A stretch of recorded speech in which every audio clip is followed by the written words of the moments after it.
غم صاحب، ایک سوال سامنے آیا ہے، لیکن میں چاہتا ہوں کہ آپ محض اس سوال پر اپنی رائے دینے سے پہلے وہ فریم ورک واضح کریں علوم اسلامیہ کے ان طلبہ کے لیے کہ جس سے وہ سمجھ سکیں کہ اس سوال کا جواب حاصل کیسے کیا جائے گا۔ سوال یہ پوچھا گیا ہے کہ ایام کے اندر خواتین روزے کیوں نہ رکھیں، اس کی وجہ کیا ہے اور اس کا ثبوت کہاں سے ہوتا ہے؟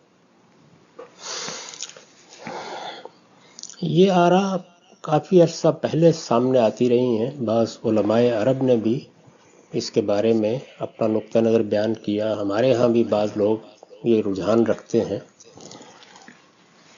میں اس چیز کو تو ناپسند نہیں کرتا کہ علم تنقید سے گزر کے رہنا چاہیے۔ یہ بہت خیر و برکت کی بات ہوتی ہے کہ آپ جو کچھ دین جانتے ہیں اس کو خود بھی سمجھنے کی کوشش کریں، آپ اس کو دوسروں کو بھی سمجھاتے رہیں۔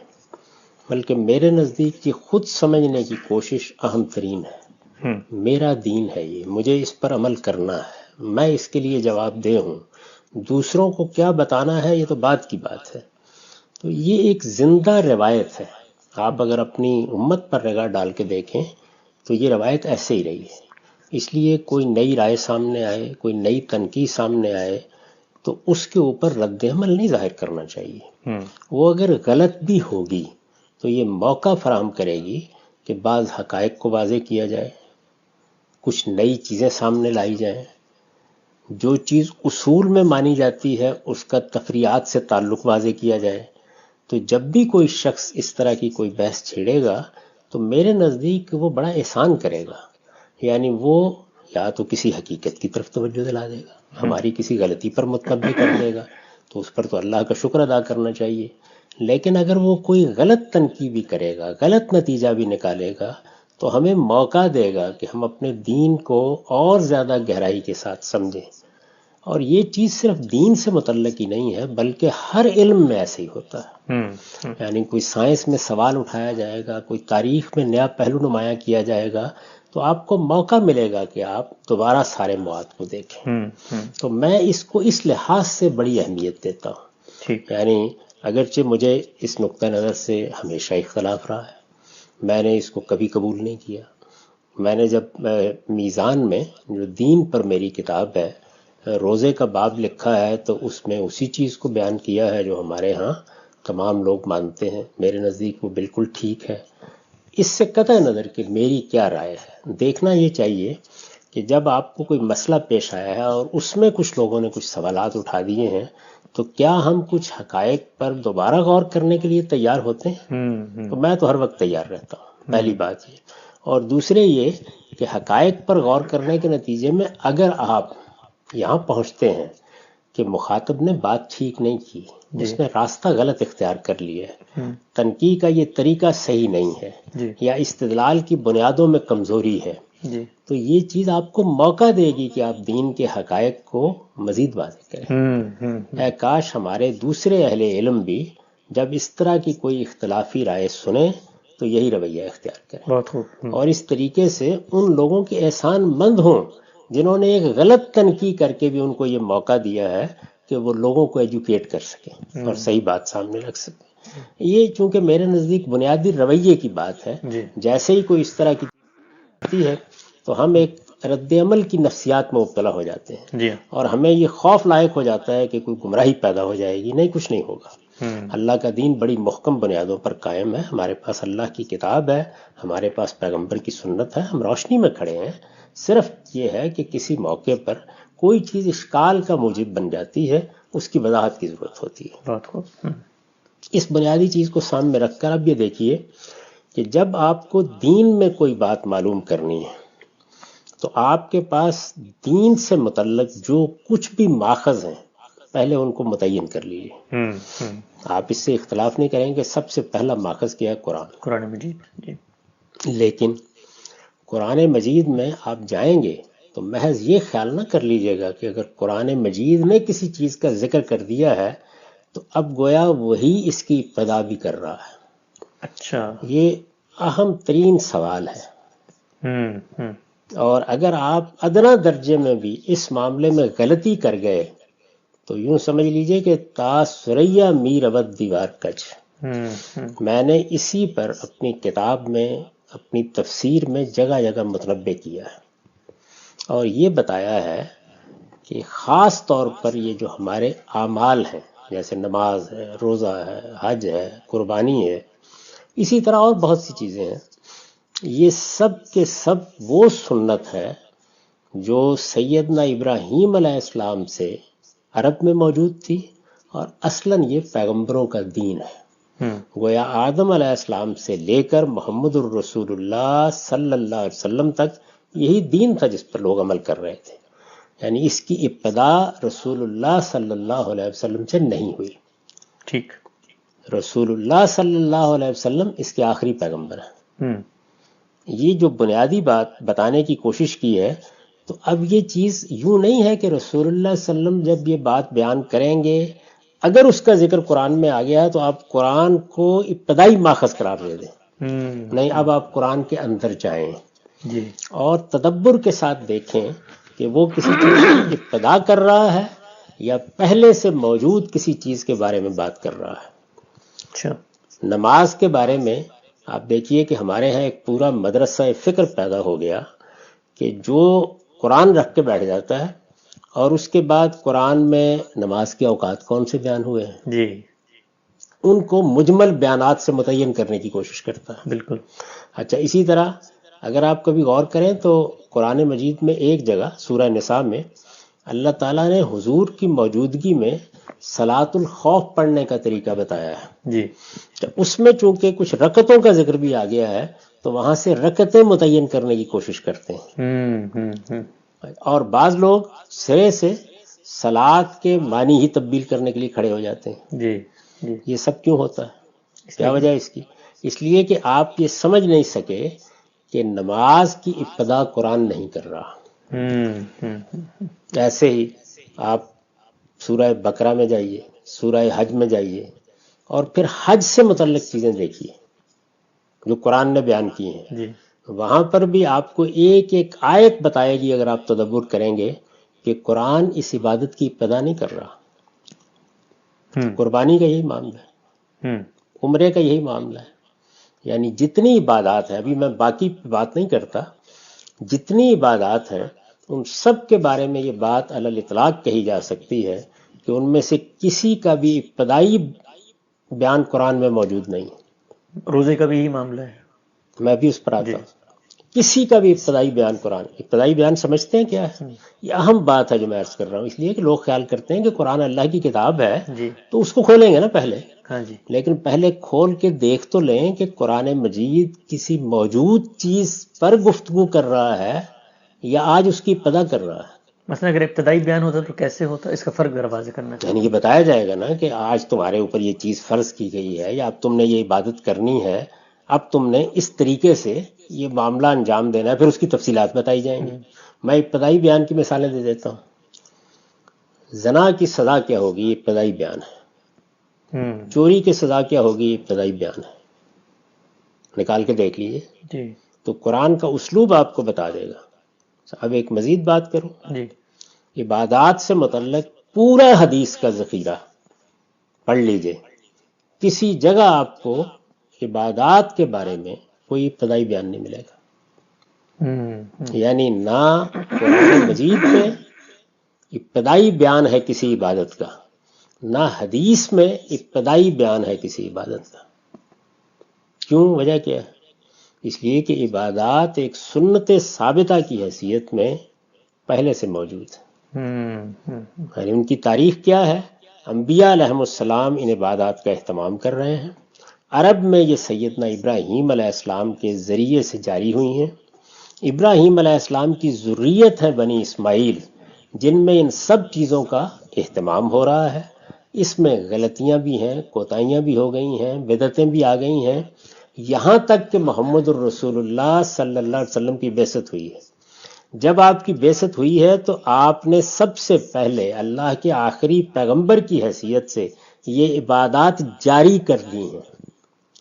آپ فرمائیں گے کیا قرآن میں حکم دے کے جاری کی ہیں؟ نہیں، یعنی قرآن مجید میں تو ابھی توحید پر گفتگو ہو رہی ہے اور سب چیزیں ہو رہی ہیں، حضور نے جاری کر دی ہیں۔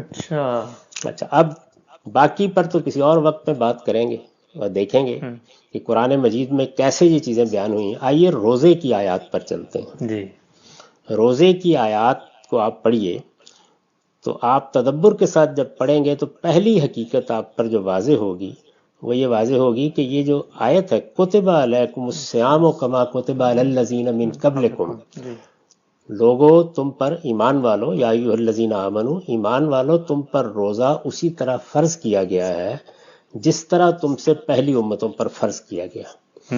بعدن نظر میں آدمی کو احساس ہوتا ہے کہ یہ آیت روزہ فرض کر رہی ہے۔ جی جی بالکل ایسے ہی۔ آپ آگے تدبر کریں گے تو معلوم ہوگا کہ یہ آیت جو فرض ہو چکا ہے روزہ اس کے بارے میں بیان کر رہی ہے۔ اچھا جی بھی بالکل پڑھیے آگے واضح ہو جائے گا۔ یعنی دیکھیے جب آپ قرآن مجید سامنے رکھ کے اس کو پڑھیں گے تو جو پہلی بات بیان کی گئی روزہ تم پر فرض کیا گیا ہے، اب ظاہر ہے کہ یہ جملہ محتمل الوجہین ہے نا، جی یہ جملہ اس موقع پر بھی بولا جا سکتا ہے جب کہ آپ کہیں کہ آج فرض کیا جا رہا ہے، جی اور اس پر بھی بولا جا سکتا ہے جب آپ ایک فرض شدہ چیز کے بارے میں گفتگو کرنے لگیں۔ تو یہ اگلے جملوں سے واضح ہو جاتا ہے کہ دوسری بات ہے۔ یعنی قرآن مجید سامنے رکھ لیں جی اور پھر دیکھیں اس کو، اگلے ہی جملوں سے واضح ہو جائے گا۔ دیکھیے کیا کہا ہے، ایام معدودات، یہ متعین، یہ چند متعین دن ہیں۔ جی کون سے دن ہیں؟ یہ تو بتایا ہی نہیں۔ اس کا مطلب یہ ہے کہ یہ روزہ رسول اللہ نے فرض بھی کر دیا ہے، اس کے لیے رمضان کا مہینہ بھی مقرر کر دیا ہے۔ اچھا، آپ فرمائیں گے کہ آگے رمضان کا ذکر تو ہے، لیکن خود جہاں رمضان کا ذکر ہے آگے وہ آیت بتا رہی ہے کہ وہ ان پہلی آیات کے بھی بہت بعد میں نازل ہوئی ہے۔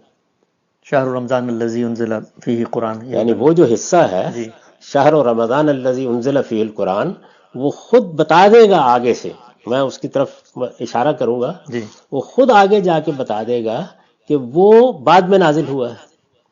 تو اب یہاں ایام معدودات، اچھا آپ فرمائیں گے کہ کوئی دن ہوں گے، نہیں کوئی دن نہیں ہے بھائی، متعین دن ہے۔ جی معدودات یہاں پر یہ بھی بتا رہا ہے کہ زیادہ نہیں ہے، یعنی 29-30 دن ہی ہے، اور یہ بھی بتا رہا ہے کہ یہ متعین ہے جن پہ روزے رکھنے۔ کیوں؟ یہ کہہ رہا ہے کہ فمن کان مریضن او علی سفر فعدۃ من ایام اخر، گویا ان کے علاوہ والے دنوں میں پھر وہ رکھے، یہ متعین ہے۔ دیکھیے نا، یہ ذرا ان آیات کو پڑھیے، جی اس میں یہ نہیں بتایا گیا، ان آیات میں یہ ابتدائی جو آیات ہے روزے کی جہاں سے بات شروع ہو رہی ہے، یہ نہیں بتایا گیا کہ کن دنوں کے روزے فرض ہیں، لیکن یہ بتایا جا رہا ہے کہ اگر کوئی مریض یا مسافر ہو تو وہ دوسرے دنوں میں یہ تعداد پوری کر لے۔ تو فرمائیے پہلے دن کون سے ہیں اور دوسرے دن کون سے ہیں؟ قرآن میں تو نہیں لکھا ہوا ہے۔ قرآن مجید میں اس کا کوئی ذکر ہی نہیں، تو اس سے یہ بالکل متعین ہو گیا کہ رمضان کے روزے رسول اللہ صلی اللہ علیہ وسلم نے مقرر کر دیے۔ اچھا قرآن میں ابھی کوئی ذکر ہی نہیں آیا سرے سے۔ میں نے آپ سے عرض کیا کہ پوری کتاب الصیام نکال لیجئے ہر حدیث کی کتاب میں سے، اور مجھے بتا دیجئے کہ وہاں کہیں ابتدا ہو رہی ہے اس کی، یعنی ابتدا وہاں پر رسول اللہ صلی اللہ علیہ وسلم کہہ رہے ہوں کہ آؤ میں بتاتا کہ ہوں آج سے رمضان کے روزے تم پر فرض کر دیے ہیں، وہاں بھی نہیں ملے گا آپ کو۔ جی جیسے یہاں قرآن پہلے سے موجود ایک فریضے پر گفتگو کر رہا ہے، تمام احادیث کا ذخیرہ بھی ایسے ہی گفتگو کر رہا ہو۔ یہ بڑی اہم بات ہے ہم سب۔ یہ اتنی اہم بات ہے کہ اس کو جیسے ہی آپ سمجھ لیں گے تو اصل میں دین کے بہت سے حقائق واضح ہو جائیں گے۔ آگے دیکھیے، شہر رمضان الذی انزل فیہ القرآن، یعنی وہ آیات جب شروع ہوتے ہیں تو اس میں کیا آتا ہے آگے چل کے آتا ہے کہ اب تم نے کیا کرنا ہے، فعدۃ من ایام اخر، اور اس کے بعد آگے کی ساری بات ختم کر دی، اور یہ کہا بولے تکملوا العدۃ۔ تو گویا اس جملے نے یہ واضح کر دیا، یعنی اللہ تعالیٰ بتا رہے ہیں کہ وہ جو تمہیں اوپر رعایت دی گئی تھی کہ تم مسکین کو کھانا کھلا کے فدیہ دے دو، وہ ختم ہو گئی ہے۔ اب تمہیں روزوں کی تعداد ہر حال میں پوری کرنی ہے، یعنی بعد میں روزے ہی رکھنے ہیں۔ وہ رعایت کہاں دی گئی تھی؟ وہ رعایت جو تھی اوپر تھی، جی اوپر دی گئی تھی رعایت، اس کو یہاں ختم کر دیا۔ جی تو اس جملے نے یہ بتا دیا کہ یہ بات کہ رمضان کا مہینہ ہے، یہ بھی بہت بعد میں آیات نازل ہوئی۔ ان دو مختلف احکام کو ایک جگہ جمع کرنے سے واضح ہوا کہ یہ جو بات زیر بحث ہے یہ رمضان کے مہینے پہلے سے لوگ روزہ رکھ رہے ہیں؟ یعنی پہلی بات یہ معلوم ہوئی کہ اوپر کا حصہ اصل میں اس پہلے سے موجود رمضان کے روزوں سے متعلق رخصت کے قانون کو بیان کر رہا ہے. ٹھیک ہے نا، روزے فرض کر دیے گئے، رمضان کا مہینہ مقرر ہو گیا، رسول اللہ صلی اللہ علیہ وسلم نے اس کی ابتدا کر دی. اب میں صرف اشارہ کر رہا ہوں، ایسے ہی آپ نے نماز کی ابتدا کی. حدیث کا پورا ذخیرہ آپ کھنگال ڈالیں، نماز کے ابتدا کی کوئی روایت آپ کو نہیں ملے گی. یعنی اب ہو سکتا ہے کہ بعض لوگ یہاں پر وہ معراج کی روایت بیان کریں، اس طرح کی چیزیں بیان کریں، ان پر میں تبصرہ کر کے بتا دوں گا کہ ان میں سے کوئی بھی یہ بیان نہیں کر رہے کہ شروع ہوئی ہے آج سے، کہ آج سے شروع ہوئی ہے. نہیں، پہلے سے موجود ایک چیز ہے. کوئی روایت یہ نہیں بتائے گی آپ کو کہ آج سے عمرہ مشروع کیا جا رہا ہے. اور میں پوری ذمہ داری سے یہ کہتا ہوں کہ قرآن کی کوئی آیت بھی نہیں بتائے گی آپ کو. قرآن مجید میں بھی ان سب چیزوں کا ذکر اسی طریقے سے ہو رہا ہے. اب اس روشنی میں ذرا قرآن کی ان آیات کو پڑھیے تو آپ ان کو بنیاد بنا کر پہلے روزے کی بنیاد نہیں واضح کریں گے. روزہ، نماز، حج، عمرہ اپنے تمام حدود قیود کے ساتھ یہ پہلے سے موجود ہے. اس کو رسول اللہ صلی اللہ علیہ وسلم نے اپنے ماننے والوں میں جاری کر دیا ہے. یعنی اگر کوئی تبدیلی کرنی تھی تو آپ ہی نے کی ہے، تغیر کرنا تھا تو آپ ہی نے کیا ہے. بحیثیت مجموعی جاری کر دی. اب یہ جاری ہو گئے، ان میں اب کوئی اصلاح کا کام ہونا ہے تو قرآن نازل ہو رہا ہے تو اللہ تعالیٰ کر دیتے ہیں. کسی چیز کی طرف توجہ دلانی ہے تو کر دیتے ہیں. اب اس روشنی میں پہلے ان آیات کو پڑھیے. اس میں پہلی حقیقت یہ واضح کی گئی کہ یہ رمضان کے روزے جو تم پر پیغمبر فرض کر چکے اور تم ان کو رکھ رہے ہو، یہ کوئی نئی چیز نہیں ہے. اس سے پہلے بھی تمام امتوں پر یہ اسی طرح فرض کیے گئے تھے. یعنی یہ بھی بتا دیا کہ اس سے متعلق جو تمہیں حکایتیں، روایتیں پہنچیں گی کہ فلاں پر 40 روزے تھے اور فلاں پر 50 تھے، وہ بعد کی تحریفات ہیں. یہی روزے تھے جو اس سے پہلی امتوں پر بھی فرض کیے گئے تھے، ایسے ہی فرض کیے گئے تھے. تو حضور نے فرض کر دیے، حضور نے جاری کر، یعنی روزہ بطور عبادت پہلے سے موجود ہے. آپ پر ایمان لانے والے جب آپ پر ایمان لائے تو آپ نے ان میں رمضان کے مہینے کے روزے جاری کر دیے. کوئی دوسرے روزے نہیں ہیں، رمضان ہی کے مہینے آپ نے جاری کیے، جاری کر دیے. اب اللہ تعالیٰ آگے جا کے یہ کہتے ہیں کہ اب تم میں سے اگر کسی شخص کو سفر درپیش ہو یا وہ مریض ہو جائے، بیماری ہو جائے، تو وہ روزے مؤخر کر سکتا ہے. ایسے ہی ہوتا ہے نا کہ آپ ایک چیز کو جاری کر دیتے ہیں، اس کے بعد کچھ سوالات پیدا ہوتے ہیں. تو ہر آدمی روز مریض نہیں ہوتا، ہر آدمی روز مسافر نہیں ہوتا کہ پہلے ہی مرحلے کے اندر یہ سب باتیں بتائی جائیں. تو اب رخصت بیان ہو رہی ہے. اچھا، نماز میں بھی ایسے ہی، مثلا خوف کا مسئلہ پیدا ہوا تو اب حضور کے ہوتے ہوئے نماز کیسے پڑھنی ہے، تفصیل ہو گئی. اچھا، اتنا اندیشہ پیدا ہو گیا کہ آدمی اتر ہی نہیں سکتا تو سورہ بقرہ میں بتا دیا کہ تم نماز پیدل چلتے ہوئے پڑھ سکتے ہو، تم سواری پر بھی پڑھ سکتے ہو. اسی طرح سے وضو کر رہے ہیں لوگ، اچھا اس میں رخصت کا مسئلہ پیدا ہوا کہ کہیں پانی نہیں ملتا یا آدمی کے لیے پانی استعمال کرنا ممکن نہیں ہوتا، تو اب تیمم کیسے کرنا ہے، تو رخصتیں بیان کر دیں. تو بعض فقہی چیزیں، یعنی ایک پہلے سے چیز موجود ہے وہ زیر بحث آ گئیں. تو یہاں یہ بتایا جا رہا ہے کہ اگر کوئی مریض یا مسافر ہو تو وہ اپنا روزہ مؤخر کر سکتا ہے دوسرے دنوں کے لیے. اور پھر یہ بتایا ہے کہ جب وہ مؤخر کرے گا تو اسے کیا کرنا ہے، دوسرے دنوں میں فعدۃ من ایام اخر، دوسرے دنوں میں روزے رکھنے. کون سے دوسرے دن نہیں بیان کیا، اس لیے کہ تو لوگ جانتے ہیں وہ رمضان کے روزے رکھ رہے ہیں، پہلے سے رکھ رہے ہیں، قرآن میں ذکر سے بھی پہلے سے رکھ رہے ہیں. تو یہ کہا گیا کہ یہ ایام معدودات، یہ چند دن ہے. یعنی یہ اسی وجہ سے میں نے اس کے اوپر جو نوٹ لکھا ہے، اور میرے جلیل القدر استاذ مولانا امین حسن اصلاحی نے بھی لکھا ہے کہ یہ ایام معدودات تو اصل میں تالیف قلب کے لیے ہے. ایسے ہم کہتے ہیں نا بھائی 5 ہی نمازیں ہیں نا، 8 گھنٹے کے لیے ہے نا، تو یہ اس طرح ہے کہ ایک سال پورے کے اندر یہی 29-30 دن ہی ہے نا. تو اس میں گھبرانا نہیں چاہیے، بلکہ شوق سے اللہ کی عبادت کرنی چاہیے. یہ بات کہنے کے بعد وہاں پر ایک رعایت دی گئی ہے. وہ رعایت یہ ہے کہ اگر کوئی آدمی بعد کے دنوں میں کسی مسکین کو کھانا کھلا دے تو یہ بھی قبول کر لیا جائے گا. لیکن پھر مزید کیا کہا گیا ہے؟ لیکن روزہ ہی رکھ لو تو وہ تمہارے لیے بہتر ہے. جی ہاں. تو گویا پہلے سے موجود ایک حکم سے متعلق رخصت بیان کی جا رہی ہے. اچھا، رسول اللہ نے کس مہینے کا تقرر کیا تھا؟ رمضان. اب آگے پھر جب اللہ تعالیٰ نے اپنی اس رخصت میں مزید تبدیلی کی، یعنی وہ کیوں کی، وہ ایک الگ بحث ہے. رخصت میں تبدیلی کی تو وہاں بات شروع یہاں سے کی کہ رمضان کا مہینہ ہمارے پیغمبر نے کیوں مقرر کیا ہے. یعنی یہ یوں نہیں ہے کہ آج رمضان کا مہینہ مقرر کیا جا رہا ہے، بلکہ رمضان کا مہینہ جو رسالت مآب صلی اللہ علیہ وسلم مقرر کر چکے ہیں، جس میں لوگ روزے رکھ رہے ہیں، وہاں یہ بتایا جا رہا ہے کہ وہ کیوں مقرر کیا گیا. بتایا گیا کہ اس لیے کہ اس میں قرآن نازل ہوا ہے، اس میں اللہ کی بینات، اس میں اللہ کی ہدایت ہے. یعنی قرآن مجید جیسی عظیم نعمت اس میں ملی ہے. تو گویا حکمت بتائی جا رہی ہے رمضان کا روزہ مقرر کرنے کی. اس کے بعد یہ کہا جا رہا ہے کہ وہ رعایت جو اوپر تھی ختم کر دی گئی. تو یہ آیات، پہلی آیات کے فوراً بات تو ہو نہیں سکتی. یہ تو نہیں ہو سکتا کہ اوپر کی آیات پڑھتے تک رعایت موجود تھی اور اگلی آیات تک رعایت ختم ہوئی ہے. یعنی درمیان میں کوئی 6 مہینے، کوئی سال، کوئی 50 دن، 10 دن گزرے ہوں گے نا. اس کے بعد یہ کہا، پھر کہا کہ اور سوالات کرنے ہیں تو کر لو، میں اس وقت قریب ہی موجود ہوں. آگے پڑھتے جائیں نا آیات. تو یہ کہا اذا سالک عبادی انی فانی قریب اجیب دعوت الداعی، کرو سوال مجھ سے. اس کے بعد ان سوالوں کے جواب دیے ہیں جو لوگوں کے ذہن میں پیدا ہو گئے تھے. اچھا، اس میں بھی ایک دلچسپ بات دیکھیں، اس میں آگے پڑھتے جائیں تو اس میں یہ بتایا ہے کہ راتوں میں بیویوں کے پاس جانے میں کوئی حرج نہیں ہے. اور یہ بتایا کنتم تختانون انفسکم، اس کا مطلب یہ معاملہ ہو رہا تھا پہلے، یعنی تم اس معاملے میں اپنے نفس سے خیانت کرتے رہے ہو. تو گویا ظاہر ہے کہ وہ سب کچھ پہلے ہو رہا ہے. غلطی لوگوں سے ہو رہی ہے، تعین وقت میں اس کی طرف تنبیہ کی ہے، توجہ دلائی ہے.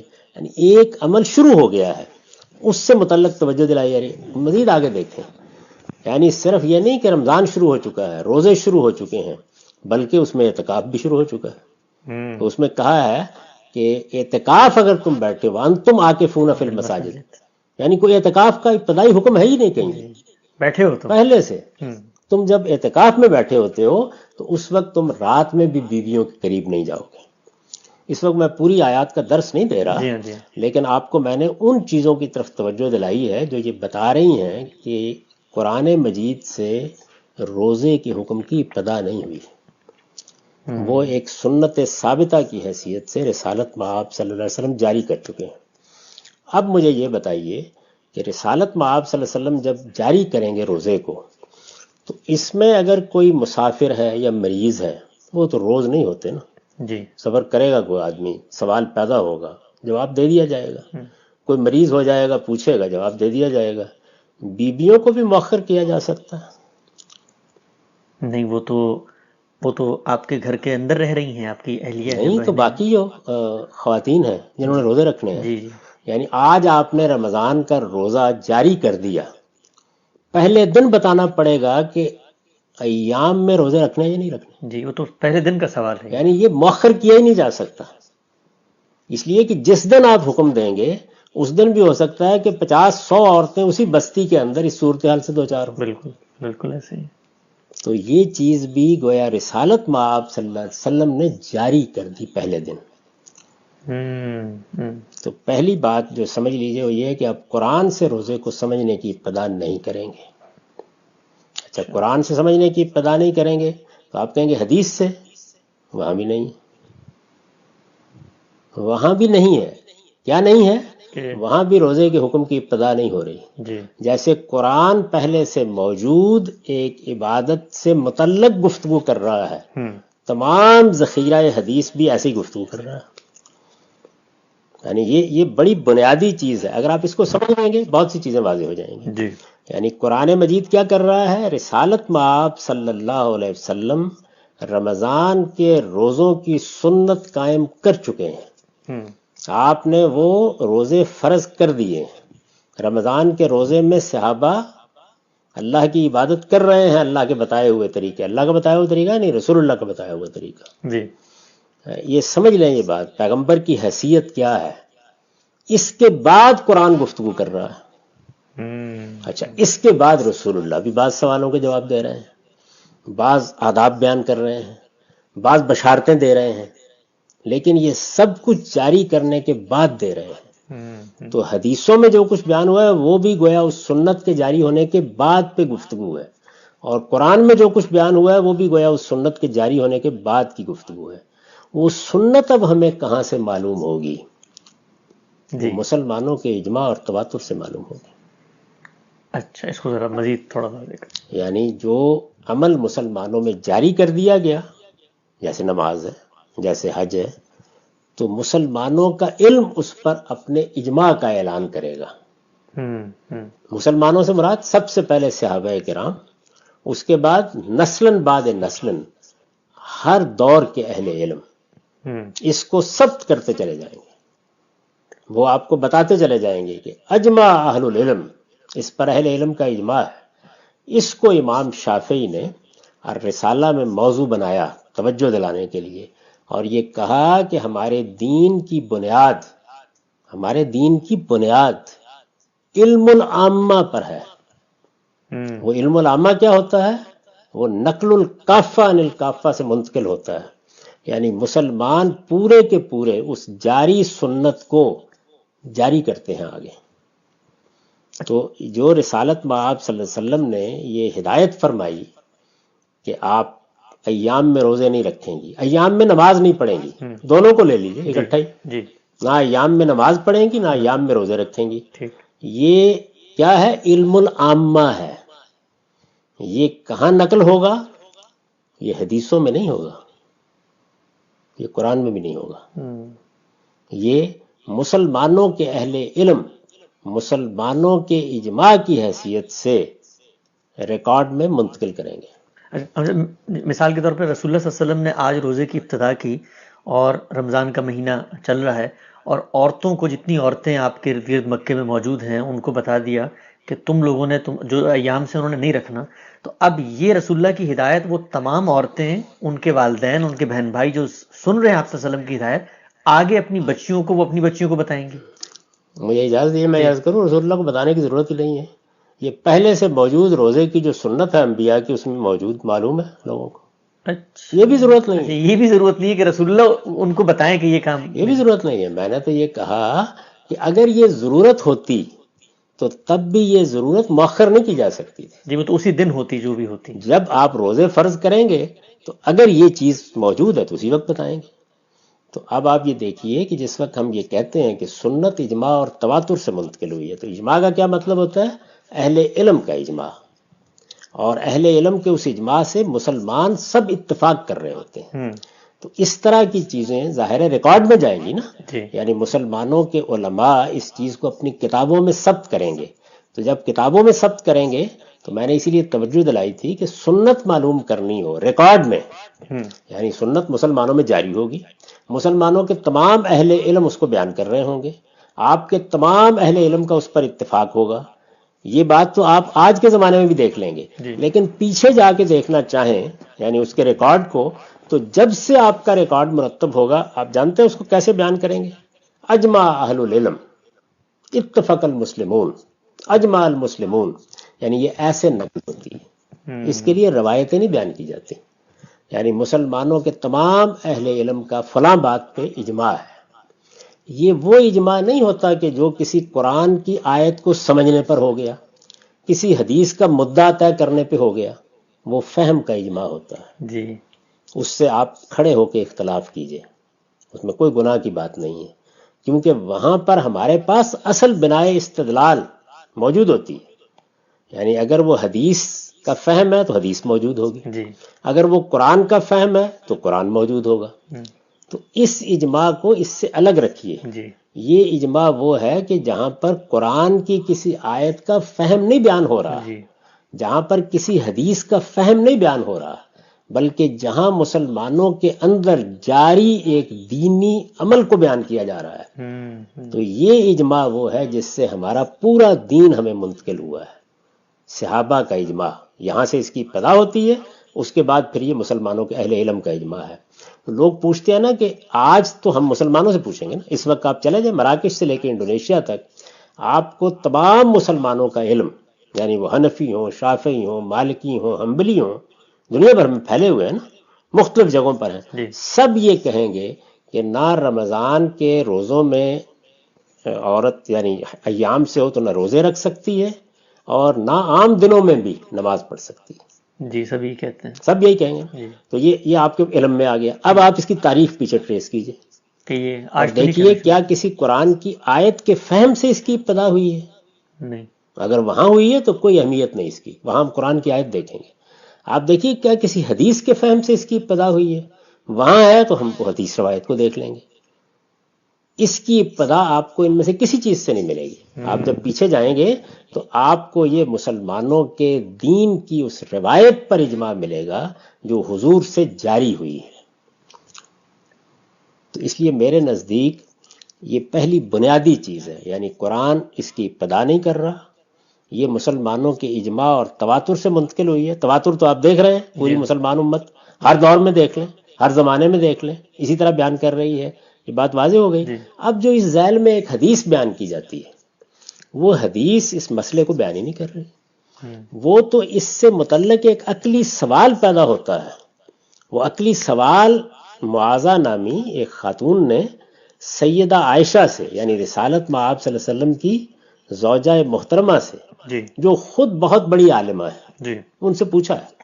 یعنی سیدہ عائشہ عورتوں کے معاملات میں تو فائنل اتھارٹی ہیں نا، جی وہ جب بات بیان کرتی ہیں، ان سے سوال پوچھا گیا ہے۔ سوال کیا پوچھا گیا ہے کہ یہ ہم کیا بات ہے کہ رمضان میں نماز بھی چھوڑ دیتی ہیں، جب ایام آتے ہیں روزہ بھی چھوڑ دیتی ہیں، لیکن ہمیں یہ تو کہا جاتا ہے کہ جا کے نماز پوری کرو، یہ تو کہا جاتا ہے روزے پورے کرو بعد میں، جی نماز پورا کرنے کے لیے نہیں کہا نہیں جاتا۔ کہا جاتا۔ تو ایک ہی موقع کے اوپر جو ہمیں ہدایت ہوئی ہے، اس پر ایک عقلی سوال ہے جہاں سے یہ حدیث شروع ہوتی ہے۔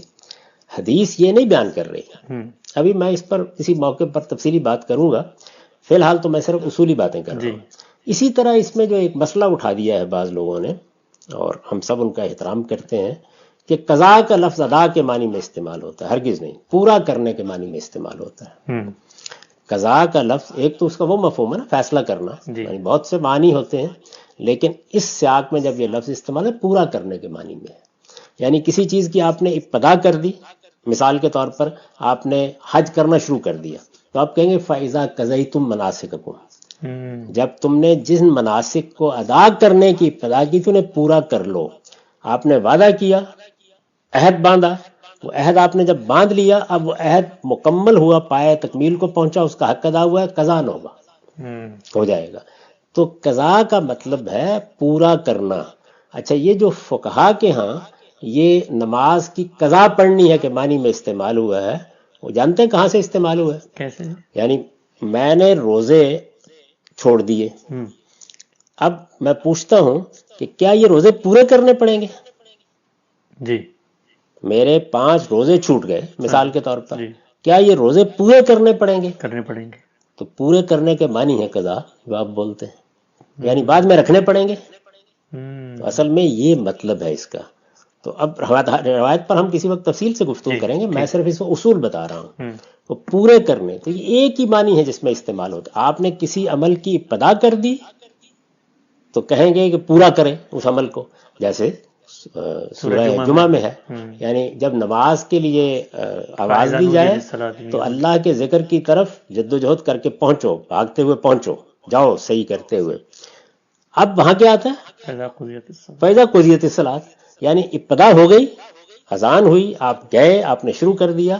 تو کسی فعل کی ابتدا کا ذکر یا موجود ہوتا ہے یا مقدر ہوتا ہے، اس کے بعد یہ فعل آتا ہے۔ پھر اس معنی میں ہوتا ہے کہ جب وہ پورا کر جب وہ پورا کرو، یعنی کہ یہ ادا کرنے کے معنی میں آتا ہی نہیں ہے سرے سے، یہ بات ہی صحیح نہیں ہے۔ تو پورا کرنا ہے نا اس کو، تو موجود فعل کی ابتدا ہو گئی تو تکمیل پر بولا جائے گا، اور وہ چھوٹ گیا فعل تو اسے دوبارہ پورا کا پورا ادا کرنے پہ بولا جائے گا۔ تو یہ ایک ہی استعمال ہے جو اصل میں محل کے لحاظ سے اسی مدعا کو ادا کر دیتا ہے۔ تو ہم روایت کو پورا دیکھیں گے اور پھر بتائیں گے آپ کو، لیکن جو اس وقت چیزیں جن کی طرف توجہ دلانا مقصود تھا وہ یہ ہے کہ روزے کا پورا قانون سنت پر مبنی ہے۔ روزہ رسالت مآب صلی اللہ علیہ وسلم نے جاری کیا ہے۔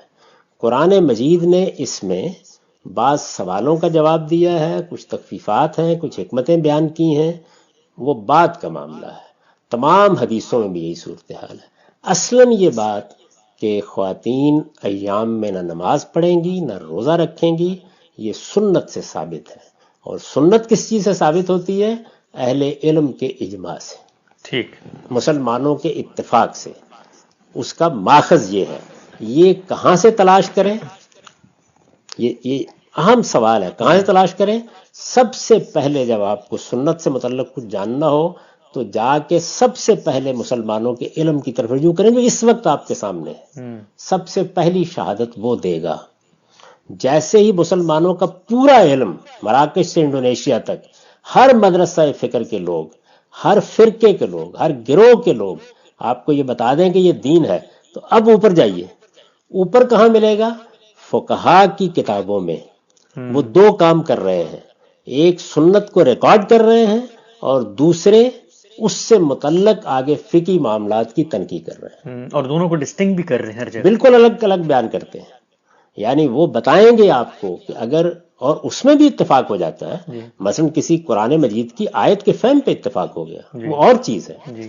کسی حدیث کے فہم پہ اتفاق ہو گیا، وہ بالکل اور چیز ہے۔ تو ایک تنقیح کرنے والا آدمی بڑی غلطی کرے گا اگر مثال کے طور پر وہ چیزیں جن کی ابتدا سنت سے ہوئی ہے ان کی ابتدا قرآن سے کرے گا، بہت بڑی غلطی کرے گا۔ اس لیے کہ نتیجہ کیا نکلے گا؟ نتیجے کے طور پر وہ چیز ہی غائب ہو جائے گی۔ اچھا، دوسری بڑی غلطی کیا کرے گا؟ اس کو روایتوں سے اخذ کرنے کی کوشش کرے گا، اس لیے کہ وہ روایتوں میں اصلاً بیان ہی نہیں ہوئی سرے سے۔ تو یہ جو عام طور پر لوگ کہتے ہیں نا کہ اچھا پھر سنت تو حدیث میں بیان ہوئی ہے، میں ہی عرض کرتا ہوں پوری کی پوری سنت حدیث میں بیان ہی نہیں ہوئی، کہیں کوئی سنت میں بیان نہیں ہے۔ جب وہ سنت جاری ہو گئی، اس سے متعلق سوالات نقل ہو رہے ہوتے ہیں، اس کی کوئی فضیلت نقل ہو رہی ہوتی ہے، اس کا کوئی اجر نقل ہو رہا ہوتا ہے، اس کے بارے میں ترغیب نقل ہو رہی ہوتی ہے، یعنی موجود چیز کے بارے میں گفتگو ہو رہی ہوتی ہے حدیث میں۔ اور میں پوری ذمہ داری سے یہ کہتا ہوں کہ قرآن بھی ایسے ہی کر رہا ہے، ساری سنت کے بارے میں یہی صورتحال ہے۔ یعنی وہ جاری کس نے کی ہے؟ رسالت مآب صلی اللہ علیہ وسلم نے۔ وہ کیا چیز ہے؟ وہ انبیاء کا دین ہے جو پہلے سے چلا آ رہا ہے۔ وہ ملے گی کہاں سے؟ مسلمانوں کے اجماع و تواتر سے۔ اور یاد رکھیں کہ تواتر عمل میں جاری ہوتا ہے۔ آپ مراکش سے انڈونیشیا تک جائیں، ہر مسلمان خاتون اس کا اہتمام کر رہی ہے، یہ اوپر بھی ایسے ہی ہوگا۔ اور یہ نقل کہاں ہوتا ہے؟ یعنی مسلمانوں کا علم کہاں پر ثبت کیا جاتا ہے؟ علم مسلمانوں کا، علم العامہ جس کو امام شافعی کہتے ہیں، جس کو ابن عبد البر کہتے ہیں نقل الکافہ عن الکافہ۔ یہ اجماع اور تواتر کہاں ثبت ہے؟ فقہا کی کتابوں میں ثبت ہوتا ہے، اس لیے کہ دین پر وہ کام کر رہے ہیں۔ یہ ان سے آپ اختلاف کریں، میں بھی بہت سی چیزوں میں اختلاف کرتا ہوں، لیکن وہ دو چیزیں کر رہے ہیں، وہ جو کچھ دین ہے اس سے متعلق اجتہادی معاملات میں اپنی رائے دے رہے ہیں، تنقیح کر رہے ہیں، کیٹیگرائزیشن کا عمل کر رہے ہیں جو علماء کرتے ہیں، لیکن اس کے ساتھ ایک بہت بڑا کام یہ کر رہے ہیں کہ پوری سنت کے ریکارڈ کو اپنی کتابوں اور تصنیفات میں ثبت کر رہے ہیں۔ اچھا، ان کے شاگرد اس کو اپنے ہاں بطور ایک علمی روایت کے جاری کر رہے ہیں، ان کے ماننے والے حنفی، شافعی، مالکی وہ سب اس پر عمل کر رہے ہیں۔ تو یہ ایسے نقل ہوتی ہے۔ یہ میں نے صرف اصولی باتیں کی ہیں، ابھی اصل مسئلے پر کسی موقع پہ سارا مواد سامنے رکھ کے گفتگو کریں۔ ہم سب بہت بہت شکریہ، بلکہ جو اصولی گفتگو ہے اس سے جو آپ کا فریم ورک ہے اس کو سمجھنے میں مدد مل رہی ہے۔ کل انشاءاللہ ہم ایام میں روزوں کے حوالے سے مزید جو سوالات ہیں وہ آپ کے سامنے رکھیں گے۔ بالخصوص بعض لوگ کہتے ہیں کہ کچھ روایتیں ہیں، رسول اللہ صلی اللہ علیہ وسلم نے فرمایا کہ عورتوں پر ذمہ داری کم کر دی گئی ہے، اور وہاں یہ زیر بحث آیا ہے کہ نہ تم پر ایام میں روزے ہیں نہ تم پر ایام میں نماز ہے، تو وہاں بھی یہ بیان کس پس منظر میں آ رہا ہے؟ اور پھر قرآن مجید میں جو نماز کے بارے میں طہارت کا ایک تصور آتا ہے وہ روزے میں کیسے اٹیچ ہوتا ہے؟ اس طرح کے اور بہت سارے سوالات ہیں، انشاءاللہ کل ہم آپ سے تفصیل سے پوچھیں گے۔ بہت شکریہ آپ کے وقت کا۔ ہم سب کل بہت تفصیل سے آپ نے اس فریم ورک کو واضح کرنے کی کوشش کی تھی کہ جو دینی احکامات کی تعین میں ایک عالم کے پیش نظر رہنے چاہیے۔ آپ نے بتایا تھا کس طریقے سے یہ جو عملی احکام ہیں یہ ابتدا قرآن سے ان کی نہیں ہوتی اور یہ سنت میں کیسے جاری ہوئے۔ کچھ سوالات ہیں اور یہ ساری بحث ہم ایام میں جو روزوں کی رخصت ہے اس ضمن میں کر رہے ہیں۔ تو اگر آپ اجازت دیں تو ایام میں جو روزوں کی رخصت کی تکنیکی بحث ہے اس پہ آنے سے پہلے جو آپ نے اصولی بات کی اس پہ کچھ سوالات موصول ہوئے ہیں، اگر یاد ہو تو میں وہ پہلے لے لوں جی ضرور وہ لے لیجئے، لیکن دو باتوں کو واضح کر لیجئے۔ ایک جی تو یہ کہ یہ کوئی قاعدہ نہیں ہے کہ تمام عملی احکام، جی یعنی عبادات کے بارے میں یہ بات بیان کی تھی میں نے کہ تمام عبادات رسالت مآب صلی اللہ علیہ وسلم کی طرف سے پہلے جاری کی گئی ہیں، اس کے بعد آپ نے بھی ان کے بارے میں سوالوں کے جواب دیے ہیں، توضیحات کی ہیں، اور قرآن مجید نے بھی کی ہیں۔ جی یہ بنیادی حقیقت عبادات کے معاملے میں تو ہر جگہ پیش نظر رہنی چاہیے۔ اور بھی بعض چیزیں ہیں جن کو میں نے سنن کے اعتبار سے بیان کیا ہے، ان کی صورتحال بھی یہی ہے۔ جی دوسرے یہ کہ ایام میں رخصت نہیں ہے، ایام میں حرمت ہے، یعنی چونکہ طہارت حاصل نہیں ہوئی تو اس وجہ سے روزہ رکھا ہی نہیں جا سکتا۔ جی اس پر ہم الگ سے بحث کریں گے ٹھیک اور یہ دیکھیں گے کہ طہارت کی کیا نوعیت ہے، لیکن ابھی تو میں نے صرف یہ بات واضح کی تھی کہ دین کو سمجھنے کے لیے جب آپ قرآن کھولتے ہیں تو پہلے یہ دیکھ لیجئے کہ کیا قرآن اس چیز کو ابتدائی طور پر بیان کر رہا ہے یا پہلے سے موجود ایک چیز کے بارے میں گفتگو کر رہا ہے۔ جی حدیث کی کتاب کھولنے سے پہلے بھی یہ دیکھ لیجئے کہ کیا حدیث اس مسئلے کو ابتدائی طور پر بیان کر رہی ہے یا پہلے سے موجود کسی سنت یا قرآن کے کسی حکم کے بارے میں کوئی توضیح کر رہی ہے، کوئی تفہیم کر رہی ہے، کوئی تبیین کر رہی ہے، کسی سوال کا جواب دے رہی ہے۔ تو میں نے یہ بتایا تھا کہ تمام عبادات کے معاملے میں یہ بات بالکل طے ہے کہ قرآن مجید ان کی ابتدا نہیں کرتا، حدیث میں بھی ان کی ابتدا نہیں ہوئی۔ یہ رسالت مآب صلی اللہ علیہ وسلم کی طرف سے ایک سنت ثابتہ کے طور پر جاری کی گئی، اور پھر اس کے بعد مسلمانوں کا علم اس کو بیان کرتا ہے کہ یہ اصل میں قولی اور عملی اجماع ہے جو ہمیشہ سے دین کی حیثیت سے ان چیزوں کو بیان کر رہا ہے۔ ٹھیک اتنی بات بیان ہوئی تھی، اب آپ اس پر سوالات جی اس میں ہم سے پہلا سوال یہ ہے کہ آپ نے بہت تفصیل سے بتایا تھا کہ روزے کی آیات کو پڑھ کے کہ ان میں یہ قرآن مجید خود واضح کرتا ہے کہ ابتداً حکم بیان نہیں ہو رہا۔ سوال اس پر یہ پوچھا گیا ہے کہ قرآن مجید میں جہاں پر وضو کا ذکر آتا ہے وہ جو بیان ہے وہ بیان اس نوعیت کا ہے کہ جس میں پوری وضو کی ڈیٹیل بتائیے، فَاغْسِلُوا وُجُوهَكُمْ وَأَيْدِيَكُمْ إِلَى الْمَرَافِقِ وَامْسَحُوا بِرُؤُوسِكُمْ وَأَرْجُلَكُمْ إِلَى الْكَعْبَيْنِ۔ تو وہ پڑھنے کے بعد ایک طالب علم کو جو یہ تصور لے کے جا رہا ہے قرآن میں کہ ابتدا یہاں سے نہیں ہو رہی بلکہ ابتدا سنت میں جاری ہے، وہ پڑھ کے محسوس ہوتا ہے کہ وہاں تو کوئی چیز ابتدان بیان کی جا رہی ہے، اگر ابتدان نہ ہو تو اتنی تفصیل سے نہ ہو، تو اس کو کیسے دیکھتے ہیں؟ نہیں، قرآن مجید میں بعض احکام سے متعلق کوئی رخصت بیان کی جا رہی ہے یا کسی چیز کی وضاحت کی جا رہی ہے یا کسی مسئلے کا کوئی خاص پہلو واضح کیا جا رہا ہے تو قرآن ہی کا ایک اسلوب یہ ہے کہ وہ پوری بات دہرا دیتا ہے۔ اچھا وہاں بھی اصل مسئلہ کیا ہے؟ تیمم کی رخصت بیان کرنی ہے، اس سے پہلے تمہیداً توطئتاً پورا کا پورا وضو کا طریقہ دہرا دیا ہے، اور اس میں بھی ایک حکمت ہے دہرانے میں، اور وہ یہ کہ اس میں یہ بات واضح کر دی گئی ہے کہ ترتیب کیا ہونی چاہیے۔ اسی سے وہ مسئلہ پیدا ہوا ہے، یعنی وضو تو ہے، لوگ آزاد ہو لیتے ہیں، لیکن ایک خاص ترتیب کا لحاظ بھی ہونا چاہیے، کیونکہ عبادت ہے نا۔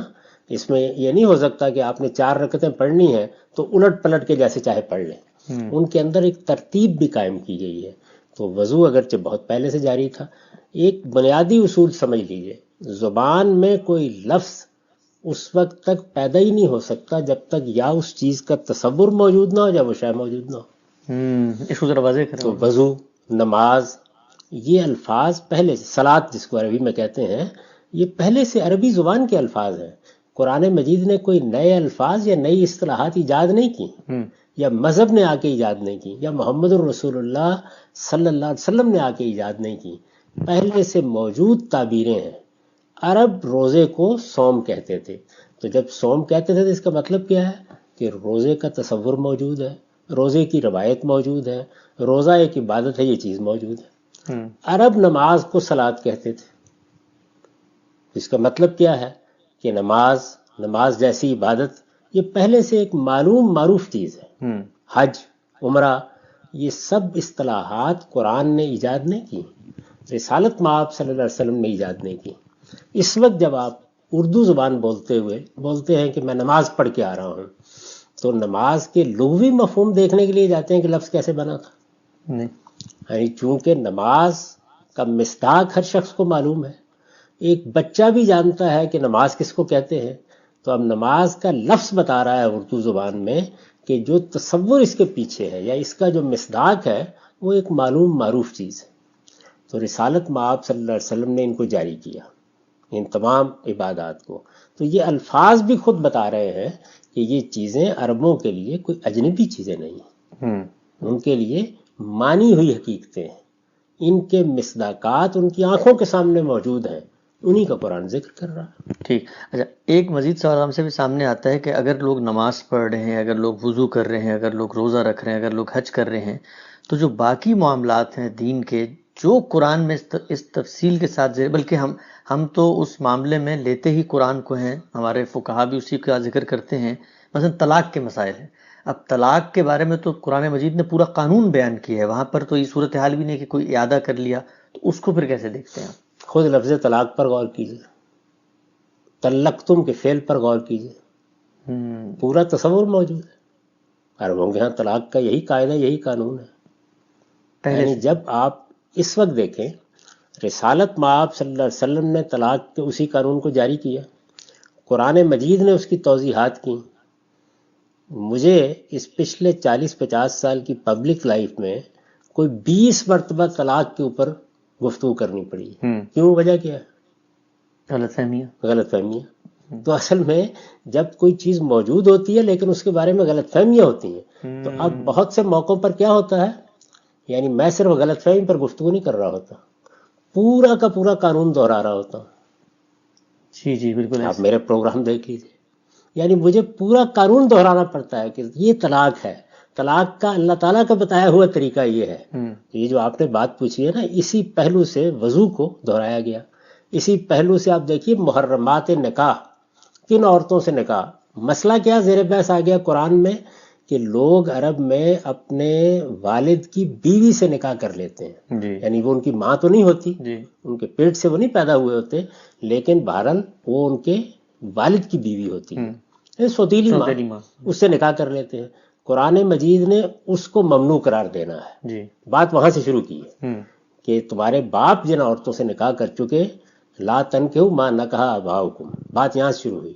یہ بتایا کہ انہ کان فاحشۃ و مقتا و ساء سبیلا، یعنی یہ چیز اللہ کے نزدیک ایک فاحشہ ہے، یہ بہت بری بات ہے، اس کا ارتکاب نہیں ہونا چاہیے. اب یہ موقع آ گیا، جب یہ موقع آ گیا تو تمام محرمات دہرا دی ہیں.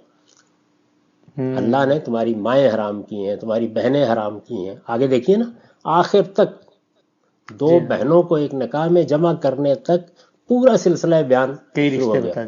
تو کیا آپ کا خیال یہ ہے کہ یہ قرآن مجید پہلی مرتبہ یہ بتا رہا ہے کہ ماں سے نکاح کرنا حرام ہے، بہنوں سے نکاح کرنا حرام ہے؟ نہیں. تو اس وجہ سے کبھی ایسا ہوتا ہے کہ کسی چیز کو بعد میں بیان کرنا ہے تو تمہید کے طور پر حکم دہرا دیا، اور کبھی ایسا ہوتا ہے کہ کسی چیز کو پہلے بیان کر دیا ہے، جب وہ بیان ہو گئی، وہ ایک تصحیح تھی، وہ ایک غلطی کا ازالہ تھا، تو اب سارا حکم دہرا دیا تاکہ غلط فہمی دور ہو جائے. ہم بھی یہی کرتے ہیں. جیسے میں نے آپ کو مثال دی کہ اصل میں اصلاح تو کرنی ہوتی ہے 3 طلاق ایک وقت میں دینے کی. اس کی غلطی سے ہمارے معاشرے میں بہت سے مسائل پیدا ہوتے ہیں، بار بار یہ چیز سامنے آتی ہے. حلالہ کا مسئلہ سامنے آ جاتا ہے، لوگ عام طور پر 3 طلاق دے کے ادھر ادھر سے فتوے لینا شروع کر دیتے ہیں، لیکن جب ہم اس کی اصلاحی گفتگو کرنے بیٹھتے ہیں تو بعض اوقات پورا قانون دہراتے ہیں. تو وہ قرآن مجید نے ایسے دہرایا ہے. آپ کہیں گے اس کا پتہ کیسے چلتا ہے؟ یہ قرآن مجید کے اندر تدبر کر کے پڑھا جائے. یعنی آپ نے صرف ایک موجم میں قرآن کا لفظ دیکھا، آیت نکالی، اس کا ترجمہ پڑھا، اس کے بعد بات کرنا شروع کر دی. یعنی یہ جو کتاب ہے اس کے اندر اترے نا، تو دیکھیں سٹریس کس چیز پر ہے، بات کیسے کی جا رہی ہے، حکم ابتدان دیا جا رہا ہے، آگے بیان کیا جا رہا ہے. تو آپ ذرا سورہ طلاق کو دیکھیے جس میں طلاق کا قانون بیان کیا ہے، آپ پورے اس حصے کو پڑھ لیجئے. لوگ واقف ہیں. مثال کے طور پر شروع کہاں سے ہوتا ہے کہ اے پیغمبر جب آپ لوگ طلاق دیا کریں تو عدت کا لحاظ کیا کریں، دیا کریں، طلاق دیا دیکھیں اذا طلقتم النساء، یعنی وہ تعبیر بتا رہی ہے، جملہ بتا رہا ہے کہ پہلے سے رائج ایک چیز ہے جس میں چونکہ غلطی ہو رہی ہے، یعنی لوگ عدت کا لحاظ کیے بغیر طلاق دے دیتے ہیں۔ عدت کا لحاظ کرنے کے اندر کچھ مضمرات تھے جن کو سامنے رکھنا چاہیے، یعنی مطلب یہ ہے کہ ایام میں طلاق نہ دی جائے، اس طہر میں طلاق نہ دی جائے جس میں مقاربت ہوئی ہے، چونکہ اب متعین کرنا ہے کہ استبراء ہونا ہے، بچہ اگر پیٹ میں ہے تو طلاق نہ دی جائے۔ تو یہ ساری چیزیں جن میں غلطیاں ہو رہی ہیں، یہ تدبر کے وہ پہلو ہیں قرآن مجید کے کہ جن کو سامنے رکھے بغیر آپ قرآن مجید میں غور کریں گے تو بس آیتیں نقل کریں گے اور اسی طرح حدیثیں نقل کر دیں گے اور کچھ بھی نہیں ہوگا۔ پہلے دیکھیں تو صحیح کہ کیا بات کہاں بیان کی جا رہی ہے۔ تو میں نے آپ کی خدمت میں یہ عرض کیا تھا کہ قرآن مجید میں روزے کا حکم، بظاہر لوگ وہ آیت پڑھتے ہیں نا کہ ایمان والا تم پر روزہ فرض کیا گیا اسی طرح جیسے پہلی قوموں پر، تو وہ خیال کرتے ہیں آج فرض کیا جا رہا ہے، فرض ہو چکا ہے، اس کے لیے مہینہ مقرر ہو چکا ہے، لوگ اس میں روزے رکھ رہے ہیں۔ اس سے متعلق بعض رخصتوں کو بیان کرنا ہے، رخصت آپ 10 دن بعد بیان کر دیں کوئی فرق نہیں پڑتا۔ یہ بات کہ عورتوں کو ایام میں روزہ نہیں رکھنا، یا یہ بات کہ عورتوں کو ایام میں نماز نہیں پڑھنی، یہ تو جس دن آپ ہدایت کریں گے پہلے دن بتانا پڑے گا، مؤخر کیا ہی نہیں جا سکتا۔ یعنی مجھے بتائیں، آج ذرا فرض کریں کہ مدینہ میں رسالت میں آپ صلی اللہ علیہ وسلم کے اوپر بہت سے لوگ ایمان لا چکے ہیں، مرد بھی ہیں عورتیں بھی ہیں، جی کم و بیش برابر برابر ہی ہے نا۔ جی آپ یہ فرما رہے ہیں کہ اب رمضان میں 30 روزے رکھے جائیں گے یا 29 روزے رکھے جائیں گے، پہلی بات جس کی وضاحت ضروری ہے وہ یہ ہوگی، اگر یہ کوئی حکم ہے تو پہلی بات یہ ہوگی نا جس کی وضاحت کرنا ہوگی۔ تو اس وجہ سے یہ اجماع اور تواتر ہے جو اس کو منتقل کرتا ہے۔ میں نے عرض کیا تھا کہ یہ دونوں تعبیرات ہم نے اختیار کی، ہمارے علم نے اختیار کی، لیکن بہت ابتدا میں اس سے بھی زیادہ بہتر تعبیر اختیار کی گئی، نقل الکافہ عن الکافہ، یعنی یہ بات مسلمانوں کا علم العامہ ہے، یہ تو سارے مسلمان آگے نسلاً بعد نسلاً نقل کر رہے ہیں۔ اسی کو میں نے اپنی کتاب میں بیان کیا ہے کہ قرآن بھی اجماع اور تواتر سے ملا ہے، یعنی نقل الکافہ عن الکافہ سے ملا ہے، اور سنت بھی اسی طرح سے ملی۔ ٹھیک، اب جب آخری ایک جو فریضہ ہے اس کے بارے میں سوال پیدا ہوتا ہے، اگر لوگ نماز بھی پڑھ رہے ہیں، طلاق بھی دے رہے ہیں، روزے بھی رکھ رہے ہیں، حج بھی کر رہے ہیں، تو پھر میراث بھی تقسیم کر رہے ہوں گے، وہ بھی تو دین کی ہدایت ہے، لیکن اللہ جب اس کا حکم دیتا ہے تو وہ شروع یہاں سے کرتا ہے کہ تم نہیں جانتے با لحاظ منفعت کون قریب تر ہے، اس لیے اللہ یہ بتا رہے ہیں، تو وہ حکم پھر ابتدان ہے کیا قرآن میں؟ عرب میں ایک عرف تھا، پہلے اس کی پابندی کی ہدایت کی گئی، جی یعنی عربوں کے ہاں ایک معروف طریقہ تھا کچھ اعزاء اقربا کو دینے کا، جو دنیا بھر میں ہوتا ہے۔ تو پہلے تو لوگوں کو یہ توجہ دلائی گئی کہ اس کی پابندی کرو، جو بھی تمہارے یہاں عرف ہے۔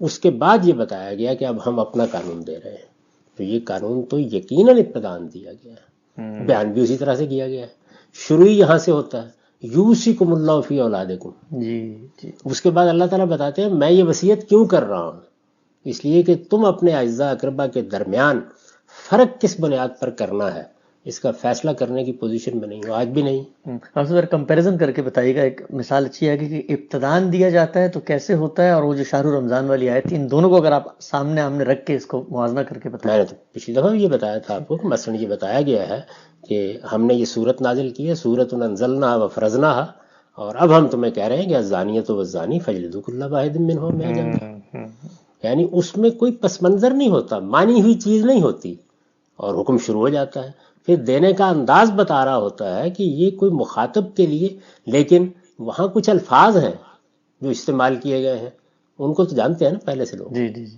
تو وہاں الفاظ کا مدعا تو معلوم ہے لیکن حکم پہلے سے معلوم نہیں، وہاں کوئی اصطلاح استعمال نہیں ہو رہی میراث، کوئی اصطلاح استعمال نہیں ہو رہی، وہاں تو اس سے بیان کیے جا رہے ہیں، اور پورے قانون کو یہاں سے بیان کیا ہے کہ یہ قانون ہم نے دیا کیوں ہے، اس کے پیچھے حکمت کیا ہے، اللہ نے یہ حصے خود کیوں مقرر کیے ہیں، تمہیں جو وصیت کرنے کا حق ہے کیا اس کے بعد بھی وہ برقرار ہے، یہ ساری بات وہاں بیان ہوئی ہے۔ ٹھیک، اور اس سے پہلے قرآن بتا چکا ہے کہ ایک عرف عرب کے اندر موجود تھا، قرآن نے اس کو متغیر کیا ہے، تبدیل کیا ہے، اور اس کی جگہ ایک قانون دیا ہے۔ تو وہاں پر تو صورتحال یہ ہے کہ سرے سے تصویر بھی نہیں کی جا رہی جو کچھ پہلے چلا جا رہا ہے، بلکہ اس کا نسخ ہو رہا ہے، خاتمہ ہو رہا ہے اس کا۔ ٹھیک، اچھا یہ غام صاحب نے پچھلا فرمایا تھا کہ یہ جو سنت ہے اس کا جو تاریخی ریکارڈ ہے یہ ہمیں اپنے فقہا کی کتابوں میں ملے گا، تو بعض طالب علموں نے یہ پوچھا ہے کہ فقہ تو ہر صدی میں مرتب ہو رہی ہے، تو میں نے اگر ریکارڈ دیکھنا ہے تو میں کیا کروں گا، پہلی صدی کا دیکھوں گا، آج کا دیکھوں گا، کہ آج سے لے کے پہلی صدی کا تمام ریکارڈ مجھے دیکھنا پڑے گا؟ جب آپ تحقیق کرنے کے لیے بیٹھیں گے پھر تو سب دیکھنا پڑے گا،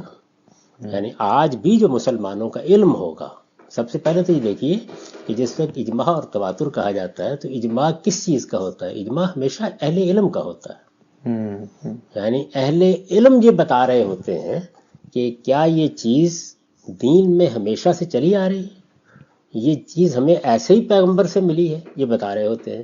تو آج بھی جب آپ کسی چیز کے بارے میں جاننا چاہیں گے تو آپ پہلے تو یہ دیکھیں گے کہ اس وقت مسلمان امت کیا کر رہی ہے، کیا کہہ رہی ہے، مسلمان امت کے علماء کیا کہہ رہے ہیں، کیا کر رہے ہیں، جو کچھ کہہ رہے ہیں یا کر رہے ہیں اس کی بنائے استدلال کیا ہے۔ بنائے استدلال کا مطلب کیا ہے؟ یعنی کیا یہ کہہ رہے ہیں کہ دیکھو قرآن میں یہ آیت ہے اس کا مطلب یہ ہے، یہ کہہ رہے ہیں فلاں جگہ ایک حدیث ہے اس کے معنی یہ ہے، یا یہ کہہ رہے ہیں کہ یہ مسلمانوں کا اجماعی عمل ہے جو چلا آ رہا ہے۔ تو سب سے پہلے تو آپ کو یہ اطلاع آج ملے گی، اس کے بعد پھر آپ تاریخ میں جائیں گے۔ جب آپ تاریخ میں جائیں گے تو مسلمان پہلے دن سے اپنے علم کو ترتیب دے رہے ہیں، اس کی تدوین کر رہے ہیں، اس کو ثبت کر رہے ہیں۔ آپ کے ہم محدثین پہلے پیدا نہیں ہوئے، فقہا پہلے پیدا ہوئے ہیں، انہوں نے کتابیں لکھنا شروع کی ہیں اور ان کتابوں میں، ان تصنیفات میں یا اپنے شاگردوں کے ذریعے سے وہ اس علم کو منتقل کر رہے ہیں۔ تو آپ تاریخی ریکارڈ دیکھنا چاہتے ہیں تو یہ تاریخی ریکارڈ اگر کتاب میں دیکھنا ہے تو میں نے یہ بتایا ہے کہ یہ حدیث کی کتابوں میں نہیں ہوتا، یہ فقہ کی کتابوں میں ہوتا۔ فقہ کی کتابیں اصل میں کیا ہیں؟ وہ پورے دین کو بیان کر رہی ہیں، یعنی فقہا کیا چیز کر رہے ہیں؟ پورے کے پورے دین کو کیٹیگرائز بھی کر رہے ہیں، اپنے طریقے کے مطابق اس کے استدلال کو بھی جمع کر رہے ہیں۔ تو آپ جب ان کو اٹھائیں گے تو ہر جگہ آپ کو اس پوری تاریخ کا علم حاصل ہو جائے گا۔ وہ بتائیں گے آپ کو کہ یہ چیز کس پر مبنی ہے، بنائے استدلال کیا ہے۔ ہم نے قرآن کی آیت سے سمجھی ہے، یہاں کوئی حیثیت نہیں ہے ان کے فہم کی، یعنی اس پہلو سے کہ وہ کوئی واجب ہو گیا، غور کیا جائے گا، سر آنکھوں پر رکھا جائے گا، لیکن قرآن کے الفاظ اس فہم کو قبول کریں گے تو مانا جائے گا۔ وہ کہتے ہیں ہم نے اس حدیث سے یہ سمجھا ہے، سب نے مل کے سمجھ لیا تب بھی کوئی مسئلہ نہیں ہوا۔ وہ کہتے ہیں یہ مسلمانوں کے اتفاق سے مسئلہ ہم کو معلوم ہوا ہے، ان کے اجماع سے نقل ہوا ہے، یہ ان کا علم العامہ ہے، یہ نقل الکافہ عن الکافہ ہے، اب یہ حجت ہو گئی، اس لیے کہ سارا دین ملا ہی اس طریقے سے۔ تو جب اس طرح سے آپ کو وہ چیز ملتی ہے تو تب وہ دین میں ایک مسلمہ حقیقت بن جاتی ہے، کیونکہ دین کے منتقل ہونے کا ذریعہ یہی ہے۔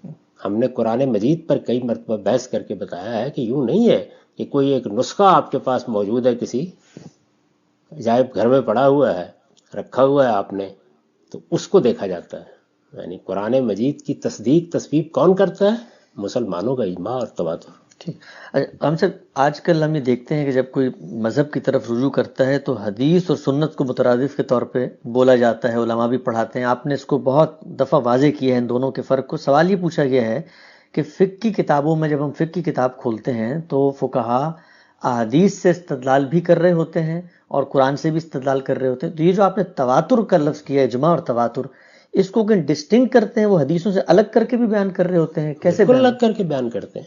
یعنی ہر جگہ بیان کرتے ہیں۔ اس کو بیان کرنے کا طریقہ ہوا اجماع اہل العلم اتفق المسلمون، یہ چیز امت کے اجماع سے منتقل ہوئی ہے، یہ بات بیان کرتے ہیں۔ میں نے تو عرض کیا ہے کہ سب سے پہلے جو باقاعدہ کتاب اصول پر لکھی گئی ہے وہ امام شافعی کا رسالہ ہے۔ انہوں نے باقاعدہ طریقے سے یہ بتایا ہے، ایک پورا باب اس پر باندھا ہے کہ ہمارے پاس جو یہ دین کا علم ہے یہ کن ذرائع سے آ رہا ہے۔ تو وہ بتاتے ہیں کہ یہ علم العامہ سے آ رہا ہے، نقل الکافہ عن الکافہ سے آ رہا ہے۔ اصل علم وہ ہے، یعنی وہ ہے جس کی بنیاد کے اوپر حجت پوری ہو گئی ہے، وہ ہے جس کی بنیاد پر ہم قیامت میں جواب دہ ہوں گے۔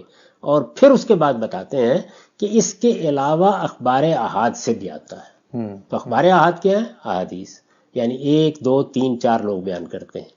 تو میں نے یہ بیان کیا کہ یہ ایک غلط فہمی ہے کہ سنت حدیثوں میں بیان ہوئی ہے۔ میں یہ عرض کرتا ہوں سنت قرآن میں بھی بیان نہیں ہوئی، یعنی سنت مسلمانوں کے اجماع اور تواتر سے منتقل ہو رہی ہے، وہیں سے اخذ کی جا رہی ہے، اسی کی بنیاد پر اہل علم اس کو آگے منتقل کر رہے ہیں۔ اس سنت کے بارے میں قرآن بھی گفتگو کرتا ہے، حدیثیں بھی گفتگو کرتی ہیں، ٹھیک وہ پہلے سے موجود چیز ہے۔ اور ہمیں وہ دین کی حیثیت سے کس سے ملی ہے؟ محمد الرسول اللہ صلی اللہ علیہ وسلم سے۔ محمد الرسول اللہ صلی اللہ علیہ وسلم کو اللہ نے حکم دیا اجمال میں پہلے کہ یہ جو ملت ابراہیم کی روایت چلی آ رہی ہے، یہ جو پیغمبروں کا دین چلا آ رہا ہے، فَبِہُدَاهُمْ اقتدے، آپ اس کی پیروی کریں. یہ جو ملت ابراہیم چلی آ رہی ہے، ابراہیم کا جو دینی طریقہ عرب میں رائج ہے، اتبعوا ملت ابراہیم حنیفا، اس کی پیروی کریں.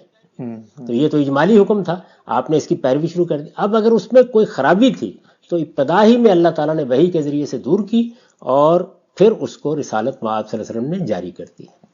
یہ ایسے ہوا ہے. اس تاریخ کو پوری طرح ہضم کرنا چاہیے، جاننا چاہیے. جب یہ جاری ہو گیا تو اب ظاہر ہے کہ اس سے متعلق کچھ چیزیں ہوں گی جن پر فقہی سوالات پیدا ہوں گے، کوئی اصلاحات ہوں گی، کہیں کسی چیز پر توجہ دلانی ہوگی، کوئی رخصت بیان کرنی ہوگی. وہ قرآن بھی بیان کر رہا ہوتا ہے، وہ حدیثیں بھی بیان کر رہی ہوتی ہیں. ٹھیک.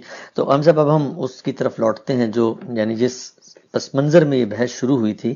تو آپ کی یاد ہے کہ ہم اس ایام والے جو روزوں کے میں اس چیز کو بھی اس کا بھی اعادہ کرنا چاہتا ہوں دوبارہ کہ یہ جو قضا کے لفظ سے مسئلہ پیدا کیا گیا ہے، قضا کا لفظ عربی زبان میں ادا کے معنی میں استعمال ہی نہیں ہوتا. اسی طریقے سے جو ہم قضا کا لفظ عام طور پہ بولتے ہیں، میں نماز قضا کر کے پڑھ لوں، یہ بھی بعد کی تعبیر ہے. اصل میں قضا استعمال ہوتا ہے اعلیٰ عربی میں کسی چیز کو پورا کرنے کے لیے. ٹھیک. یعنی پہلے اس چیز کی ابتدا ہو جائے گی، وہ ابتدا یا مقدر ہوتی ہے جملے میں یا بیان ہو رہی ہوتی. تو یہ قضا نماز کے معنی میں یا قضا روزے کے معنی میں استعمال کیسے ہونا شروع ہوا ہے؟ ایسے ہونا شروع ہوا ہے کہ خواتین کے روزے چھوٹ گئے، میں نے ایک روزہ نہیں رکھا، میں سفر میں تھا، میں پوچھتا ہوں آپ سے کہ کیا یہ روزہ مجھے پورا کرنا ہوگا؟ آپ کہتے ہیں پورا کرنا ہوگا. یعنی دیکھیں نا، روزہ میرا رکھنا، مجھے رکھنا تھا، خاتون کو رکھنا تھا، یہ مقدر ہے، اس پر لفظ بولا جا سکتا ہے. تو مجھے پورا کرنا ہوگا یعنی بعد کے دنوں میں. تو اب اس کے لیے قضا کی تعبیر اختیار کر لی گئی. اس وجہ سے اگر کسی عرب نے یہ بات کہی ہے کہ ادا کے معنی میں ہے، تو پورے لٹریچر میں مجھے دکھائیے کہ آپ نماز پڑھنے کے لیے اٹھے ہیں اور آپ وہاں قضا کا لفظ بول رہے ہیں کہ میں نماز ادا کرنے جا رہا ہوں. بولے کہیں وہ ادا کے بعد بولی جائے گی کیونکہ ابتدا ہو چکی ہے. اس کی ابتدا ہوگی، یا وہ ابتدا آپ کے تصور میں مقدر ہے یا وہ ابتدا لفظ میں موجود ہے، اس پر بولا جاتا ہے. یعنی روزے مجھے رکھنے تھے، رمضان کا مہینہ آ گیا، نماز مجھے پڑھنی تھی، میں کسی وجہ سے نماز نہیں پڑھ سکا، میں کسی وجہ سے روزے نہیں رکھ سکا. اب یہ سوال پیدا ہوگا، کیا یہ روزے پورے کرنے ہوں گے، کیا یہ نمازیں پوری کرنی ہوں گی؟ یہ جانتے ہیں نا، یہ پورا کرنا ہوگا اردو میں اسی مفہوم میں بولا جاتا ہے، اس میں بولا ہے یہ لفظ. وہ روایت یہ بتا رہی ہے کہ ایک چیز پہلے سے موجود ہے، عمل اس کے اوپر جاری ہے. آپ اس کو کسی معنی میں بھی لیں، یعنی وہ تو ابتدا بیان ہی نہیں کر رہی. ایک خاتون، معاذہ نامی خاتون، آ کے سیدہ عائشہ سے پوچھ رہی ہیں کہ یہ ہمیں جو یہ بات کہی گئی ہے اور وہ بات نہیں کہی گئی، یعنی ایک بات نماز کے بارے میں کہی گئی ہے، ایک بات روزے کے بارے میں کہی گئی ہے، ان دونوں میں فرق کیوں ہے؟ یہ پوچھ رہی ہے. ابھی آپ تھوڑی دیر کے لیے لفظ قضا کی بحث کو چھوڑ دیجئے. تو اس کا مطلب ہے کہ فرق تو پہلے واقع ہو چکا ہے. کوئی حکم پہلے سے موجود ہے، عمل پیرا لوگ پہلے سے ہیں، اس کے بارے میں سوال کیا جا رہا ہے. تو اس میں وہ یہ پوچھتی ہے، یعنی اس میں صحیح ترجمہ کیجئے اس کا کہ ہم روزے تو پورے کرتے ہیں، نماز کیوں پوری نہیں کرتے؟ روزے تو پورے کرتے ہیں. آپ کہتے ہیں کہ جی میں نماز ادا کرنے جا رہا ہوں، ذرا اس جملے کو عربی زبان میں ترجمہ کریں اور بولیں یہاں پہ لفظ قضا نہیں بولا جا سکتا. تو انہوں نے جو سوال انی ذاہب لاقامت الصلاۃ کو لے اسلی بولیں گے نا، یا یہاں قضا کا لفظ بولیں گے. قضا میں پہلے اس چیز کا ایک وجود ہونا ضروری ہے. یہ جب کہا جاتا ہے قضیتم مناسککم، یعنی جب تم نے شروع کیا حج کے مناسک ادا کر، جب تم مناسک پورے کر لو، یعنی ایک عمل ہو چکا ہے شروع، تو پورے کرنے کے معنی میں ہے. یہ ایسے نہیں ہے کہ فقہا کے ہاں یا ہمارے ہاں یہ اصطلاح قضا نمازوں کے بارے میں یوں ہی بن گئی ہے، اسی پورا کرنے کے مفہوم کا ایک اطلاق ہے جو زبان نے پیدا کر دی ہے. یعنی میں نماز میں کھڑا ہوا، جیسے کہ سورہ جمعہ میں ہے کہ جب تمہیں جمعے کے دن نماز کے لیے بلایا جائے تو فیضا قضیت الصلاۃ، جب نماز پوری ہو جائے. یعنی نماز کے لیے بلایا گیا، میں گیا، وہاں جا کے میں نماز پڑھنی شروع کی، یہ عمل سارا کا سارا نودیہ للصلاۃ سے مقدر ہو گیا. اب فیضا قضیت الصلاۃ بالکل ٹھیک ہے یہاں پہ. ٹھیک. تو وہ جو سوال ابتدا کرنے کے لیے کسی چیز کی یا ادا کرنے کے لیے جیسے اب بولتے ہیں، قضا کا لفظ عربی زبان میں کہیں استعمال نہیں ہوتا۔ تو یہ جو روایت ہے، ہم سب اس روایت میں ایک جو لوگ اس سے استدلال کرتے ہیں وہ کہتے ہیں کہ روایت میں سیدہ عائشہ سے پوچھا ہے کہ ما بال الحائض تقضی الصوم ولا تقضی الصلاۃ، تو انہوں نے اس کا جواب دیا ہے کہ ہمیں یہ ہدایت کی گئی تھی فنؤمر بقضاء الصوم ولا نؤمر بقضاء الصلاۃ، تو یہ روایت سے ثابت کیا جا رہا تھا اور اس کا حقیقی معنی کیا ہے؟ اس روایت کو ذرا واضح کر دیں۔ یعنی روایت میں وہ پوچھتی ہیں کہ ہمیں یہ تو ہدایت کی جاتی تھی کہ ہم روزہ پورا کریں گی، پورا نماز کریں گے۔ ہاں پورا کریں گی، یعنی وہ روزے جو چھوٹ گئے ہیں ان کو پورا کریں گے۔ یہ ادا اور قضا کے جو آپ اردو مفاہیم لے رہے ہیں اور جو بدقسمتی سے بعض عربوں نے بھی لے لیے، وہ ہے ہی نہیں یہاں پہ۔ اچھا، پورا کریں گے، میں نے نماز شروع کی تھی تو قضا کا لفظ آئے گا کہ فیضا قضیت الصلاۃ، جب نماز پوری ہو گئی۔ میں نے حج کے مناسک شروع کر دیے، اس پر آ جائے گا قضیتم مناسککم، بالکل ٹھیک ہے۔ لیکن یہاں کیا پوچھ رہے ہیں وہ کہ ہم روزے تو پورے کرتی ہیں، یہ حائضہ کا کیا معاملہ ہے؟ ما بال الحائض، یہ حائضہ عورت کا کیا معاملہ ہے کہ تقضی صوم ولا تقضی الصلاۃ، وہ روزے تو پورے کرتی ہے، نماز پوری نہیں کرتی، یعنی نماز جو چھوٹ گئی ایام میں وہ لوٹاتی نہیں۔ پورا کرنے کا مطلب یہ ہے یعنی وہ جو چھوٹی ہوئی چیز ہے اس کو پھر ادا کرنا، یہ ہے، یہ مقدر ہے اس کے اندر، تو اس وجہ سے یہ لفظ بولنا بالکل ٹھیک ہو گیا۔ یعنی یہ اس طرح جیسے ہم کہتے ہیں کہ صلیت الصلاۃ یا ارید ان اصلی الصلاۃ، وہاں پر یہ قضا کا لفظ نہیں بولا جا سکتا، تو یہ اس طرح ادا کے معنی میں نہیں ہے، یہ کسی چیز کے اتمام کے لیے بولا جاتا ہے، اسی سے پورا کرنے کا مفہوم پیدا ہوا اور اسی سے یہ قضا نمازوں قضا روزوں کے لیے استعمال ہونے لگ گیا۔ تو لفظ ایسے اپنے مختلف مراحل سے گزر کر اپنے اتمام کو پہنچتا ہے۔ وہ انہوں نے پوچھا ہے تو انہوں نے یہ بتا دیا کہ ہمیں یہی کہا جاتا ہے، یہی کیا جاتا ہے۔ اس کی علت حکمت کیا ہے ہم نے ابھی ساری گفتگو بحثیں کی نہیں، یعنی طہارت کی کیا بنیاد ہے، کیا چیزیں ہیں، ابھی تو صرف یہ بتایا جا رہا ہے کہ نہ لفظ قضا اس طرح ادا کے معنی میں استعمال ہوتا ہے جیسے سمجھا جا رہا ہے، نہ اس طرح قضا کے معنی میں استعمال ہوتا ہے۔ پورا کرنے کا مفہوم ہے، جو آج بھی میں جب نماز پڑھتا ہوں تو اتمام کے لیے آ جائے گا، اور اگر یہ چھوٹ جائے تو یہ ہو گئی نا مجھ پر، یعنی یہ نماز مجھے اب پڑھنی ہے یا نہیں پڑھنی ہے، اس پر آ رہا ہے کہ پوری کرنی پڑے گی، رہ گئی ہے نا پوری کرنی پڑے گی، یعنی یہ آ گئی تھی اب رہ گئی ہے اب پوری کرنی پڑے گی، اس مدعا کو یہ لفظ ادا کرتا ہے۔ تو لفظوں کے اندر بھی اتر کر دیکھنا چاہیے کہ وہ کیسے مختلف معنی میں جاتے ہیں، یعنی فقہاء ایسے ہی اصطلاح بنا دیں گے، عربی زبان میں اسی طرح یہ لفظ استعمال ہونے لگ جائے گا، یہ ایسے پیدا ہوا ہے ایسے ادھر جا رہا ہے۔ تو ہم سے یہ جو روایت ہے، ہم تو اب اس پہ جو اصولی سوالات ہیں ان پہ بھی آئیں گے کہ یہ کیوں ان کو منع کر دیا گیا روزے رکھنے سے، لیکن اس روایت میں ایک لفظ ہے کہ ہمیں ہدایت کی گئی تھی نؤمر، تو جو آپ نے پوری گفتگو پیچھے کی، کیا یہ اسی کو بیان کر رہی ہے کہ یہ نہیں کہا سیدہ نے کہ قرآن میں یہ حکم تھا، کہ ہمیں یہ بتا دیا گیا تھا، تو گویا رسول اللہ صلی اللہ علیہ وسلم نے ہی یا جو چیز چل رہی تھی اسی کی تصویب کر دی تھی، اسی سے ایسے میں تو آپ سے بتا رہا ہوں کہ جب آپ تدبر کے ساتھ قرآن کا مطالعہ کریں گے، تدبر کے ساتھ حدیثوں کا مطالعہ کریں گے، یہ حقیقت بالکل روز روشن کی طرح واضح ہو جائے گی۔ یعنی عام طور پر چلتی ہوئی ایک بات کہہ دی جاتی ہے کہ سنت کہاں سے معلوم ہوگی؟ حدیثوں سے، حدیثوں میں تو سنت بیان ہی نہیں ہوئی، وہ خود ہی بیان کر رہی ہے کہ ہمیں پہلے حکم دیا ہوا ہے۔ سنت کہاں سے معلوم ہوگی؟ قرآن میں سنت بیان ہی نہیں ہوئی۔ سنت تو رسالت میں آپ صلی اللہ علیہ وسلم نے جاری کر دی ہے، وہ مسلمانوں کے اجماع اور تواتر سے منتقل ہو رہی ہے، صحابہ کرام نے اس کو اختیار کر لیا ہے، سیدہ بھی یہاں یہی کہہ رہی ہیں، نومر ہمیں ہدایت کی جاتی تھی، ہمیں اسی کا حکم دیا گیا ہے، ہمیں یہی بات کہی گئی ہے، یعنی وہ کہاں کہی گئی ہے؟ بتائیں کوئی حدیث ہے آپ کے پاس؟ یہی حدیث پیش کرتے ہیں کہ اسی میں کہی گئی ہے۔ وہ تو کہہ رہے ہیں ہمیں یہ ہدایت کی جاتی رہی ہے، وہ ماضی کو بیان کر رہی ہیں، ایک چیز کی کنٹینیوٹی اور استمرار کو بیان کر رہی ہیں، حوالہ دے رہی ہیں۔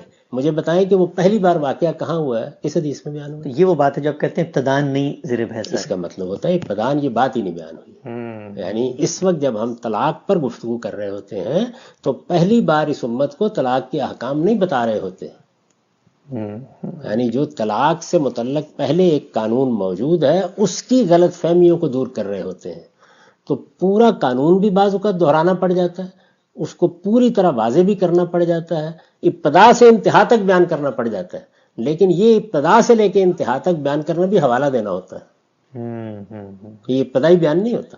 ابتدائی بیان کا مطلب ہے آج ایک ہدایت دی جا رہی ہے اور آج لوگ اس سے آشنا ہو رہے ہیں اور آج کے بعد وہ عمل کریں گے، ایسی کوئی چیز نہ عبادات کے بارے میں قرآن میں ہے نہ حدیث میں.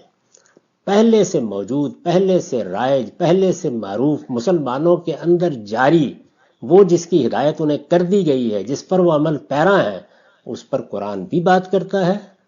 نماز کے بارے میں کرے گا، روزے کے بارے میں کرے گا، بہت تفصیل سے کی ہے. حج کے بارے میں کی، عمرے کے بارے میں کی، صفا و مروہ کے طواف کے بارے میں کی، ساری چیزوں کے بارے میں کی ہے. لیکن کیسے کی ہے؟ ایک پہلے سے موجود چیز کے بارے میں گفتگو کی ہے.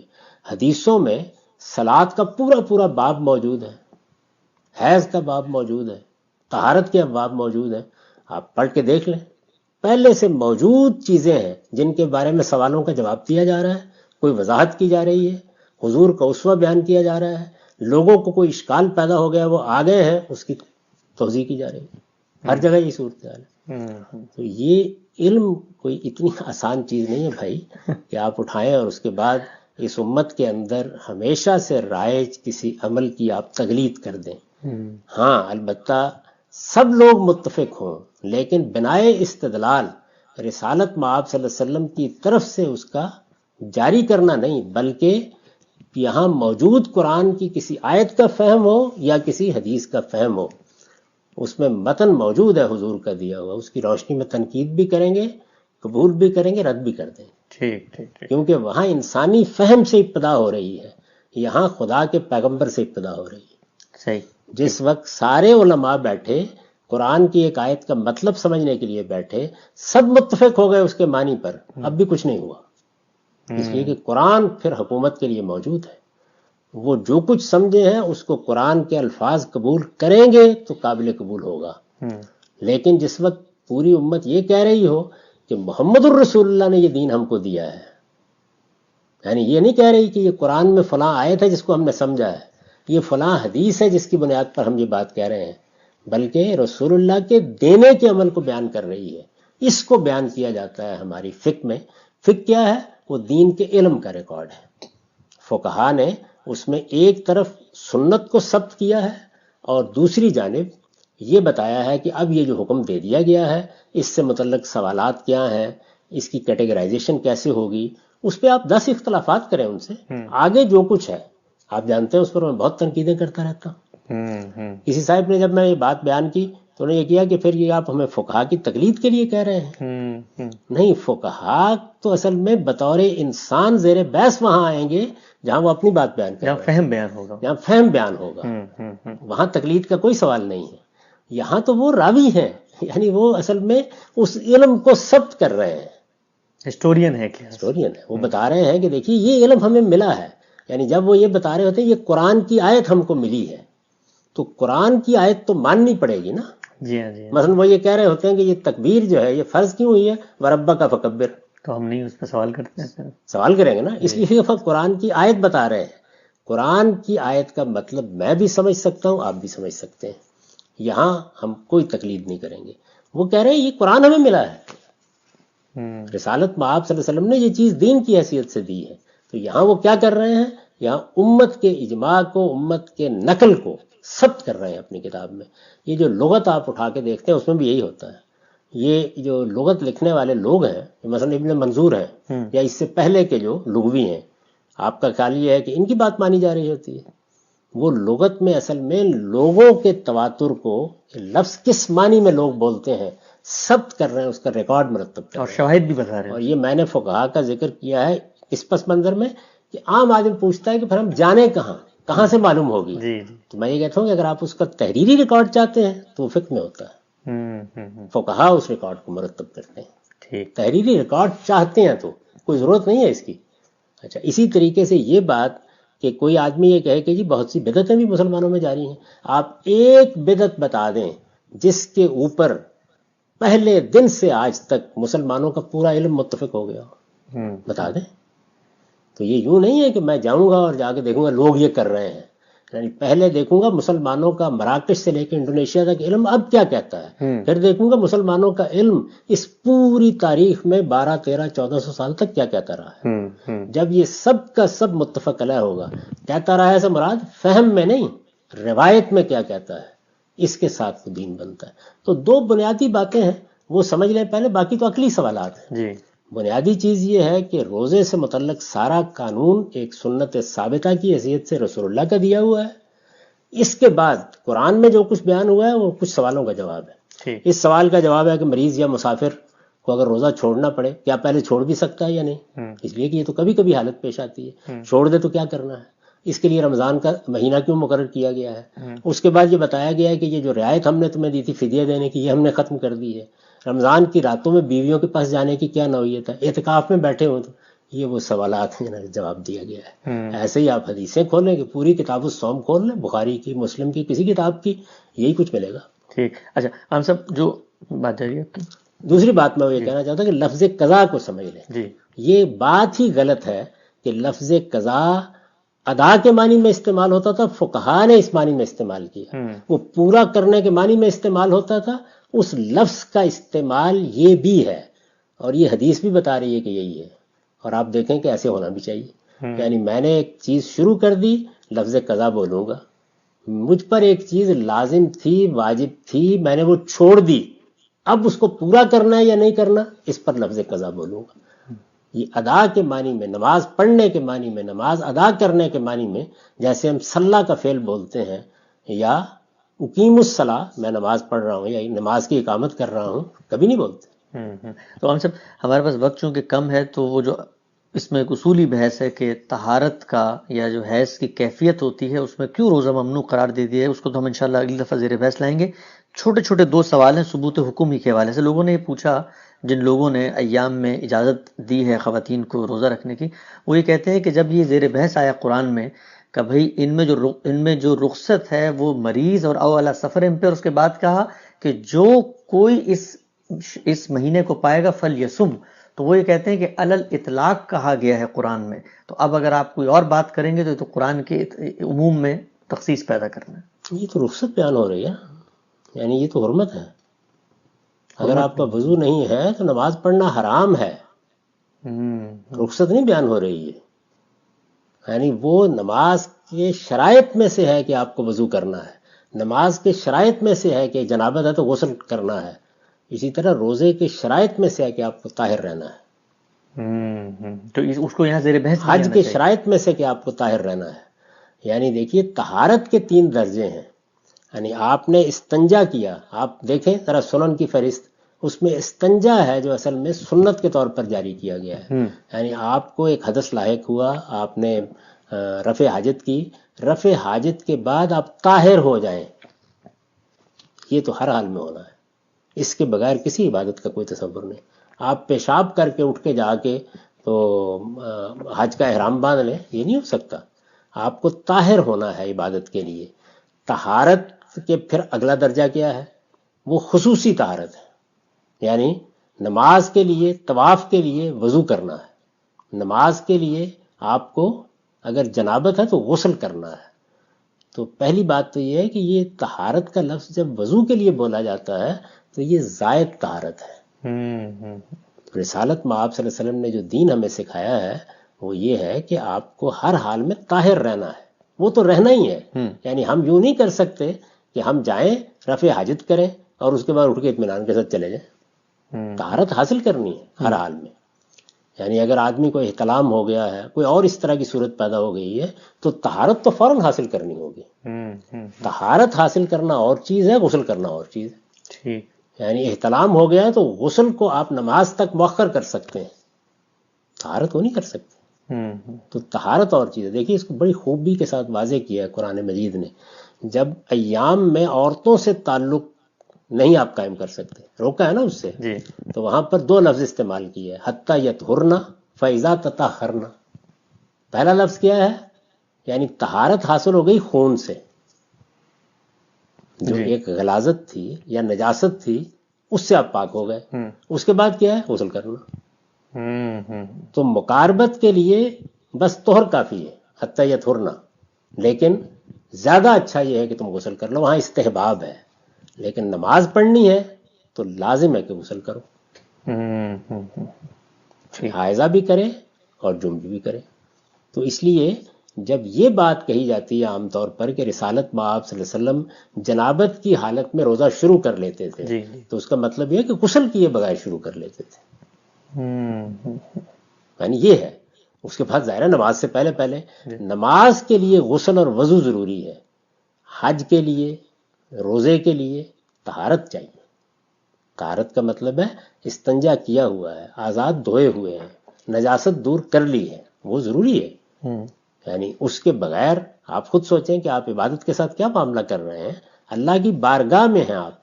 تو روزے میں اگر یہ لازم کر دیا جاتا ہے کہ آپ ہر وقت غسل سے رہیں گے اور ہر وقت آپ وضو سے رہیں گے تو یہ ایک بڑی مشقت ہوتی ہے. لیکن آپ طہارت سے رہیں گے. جب کبھی آپ کو رفع حاجت کے لیے جانا ہے تو آپ استنجا کریں گے فوراً. تو یہ کریں گے آپ. اب خواتین یہ کر نہیں سکتی اس لیے کہ وہاں تو سیلان جاری ہے، تو اس لیے ان کو عبادت ہی سے روک دیا گیا. اللہ کو یاد کریں، جو کچھ بھی کریں، لیکن ایک باقاعدہ عبادت اب وہ نہیں کریں گی. باقاعدہ عبادت ہے روزہ، باقاعدہ عبادت ہے نماز. اور یہ بات کہ بہرحال یہ طہارت ہے جس کی بنیاد پر روکا گیا. بھائی دین کا موضوع ہی طہارت ہے. بیماری تکلیف تو کہیں عذر میں زیر بحث آتی ہے، وہاں مقاربت سے روکا گیا ہے یا مقاربت نہ کریں اس کی اجازت دی گئی ہے؟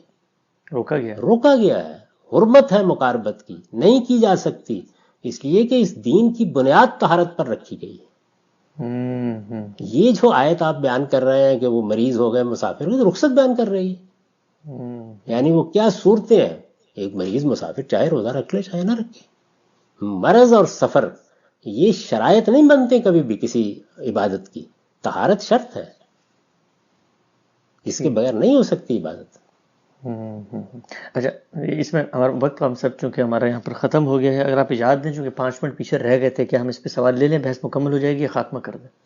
نہیں، آپ جیسے اگلے ہفتے سے عید ہے تو عید کا متعلق سوال ہے. ہاں، ایک سوال چونکہ وہ آیا ہوا ہے، لوگوں نے عید کی نماز بھی ادا کرنی ہے، تو اس پر کچھ ضمنی سوالات انشاءاللہ ہم زیر بحث پر لاتے رہیں اس گے. میں جو مزید بھی سوالات آئے وہ سب کے سب ہم دیکھ لیں گے. عقلی بحثیں جتنی ہیں وہ کر لیں الگ سے، جی، لیکن حکم ثابت ہو چکا. حکم تو ثابت ہو چکا. یعنی اس حکم ثابت ہو گیا. سر تسلیم خم، پیغمبر کی بات کے سامنے سر تسلیم خم کرنے کا یعنی نام ہمیں دین سمجھ ہے. آئے نہ آئے، وہ سمجھنے کا عمل تو بعد میں کرنا ہے. جی ہاں جی. ہر چیز سمجھ میں آئے گی انشاءاللہ، ہر فرق واضح ہوگا.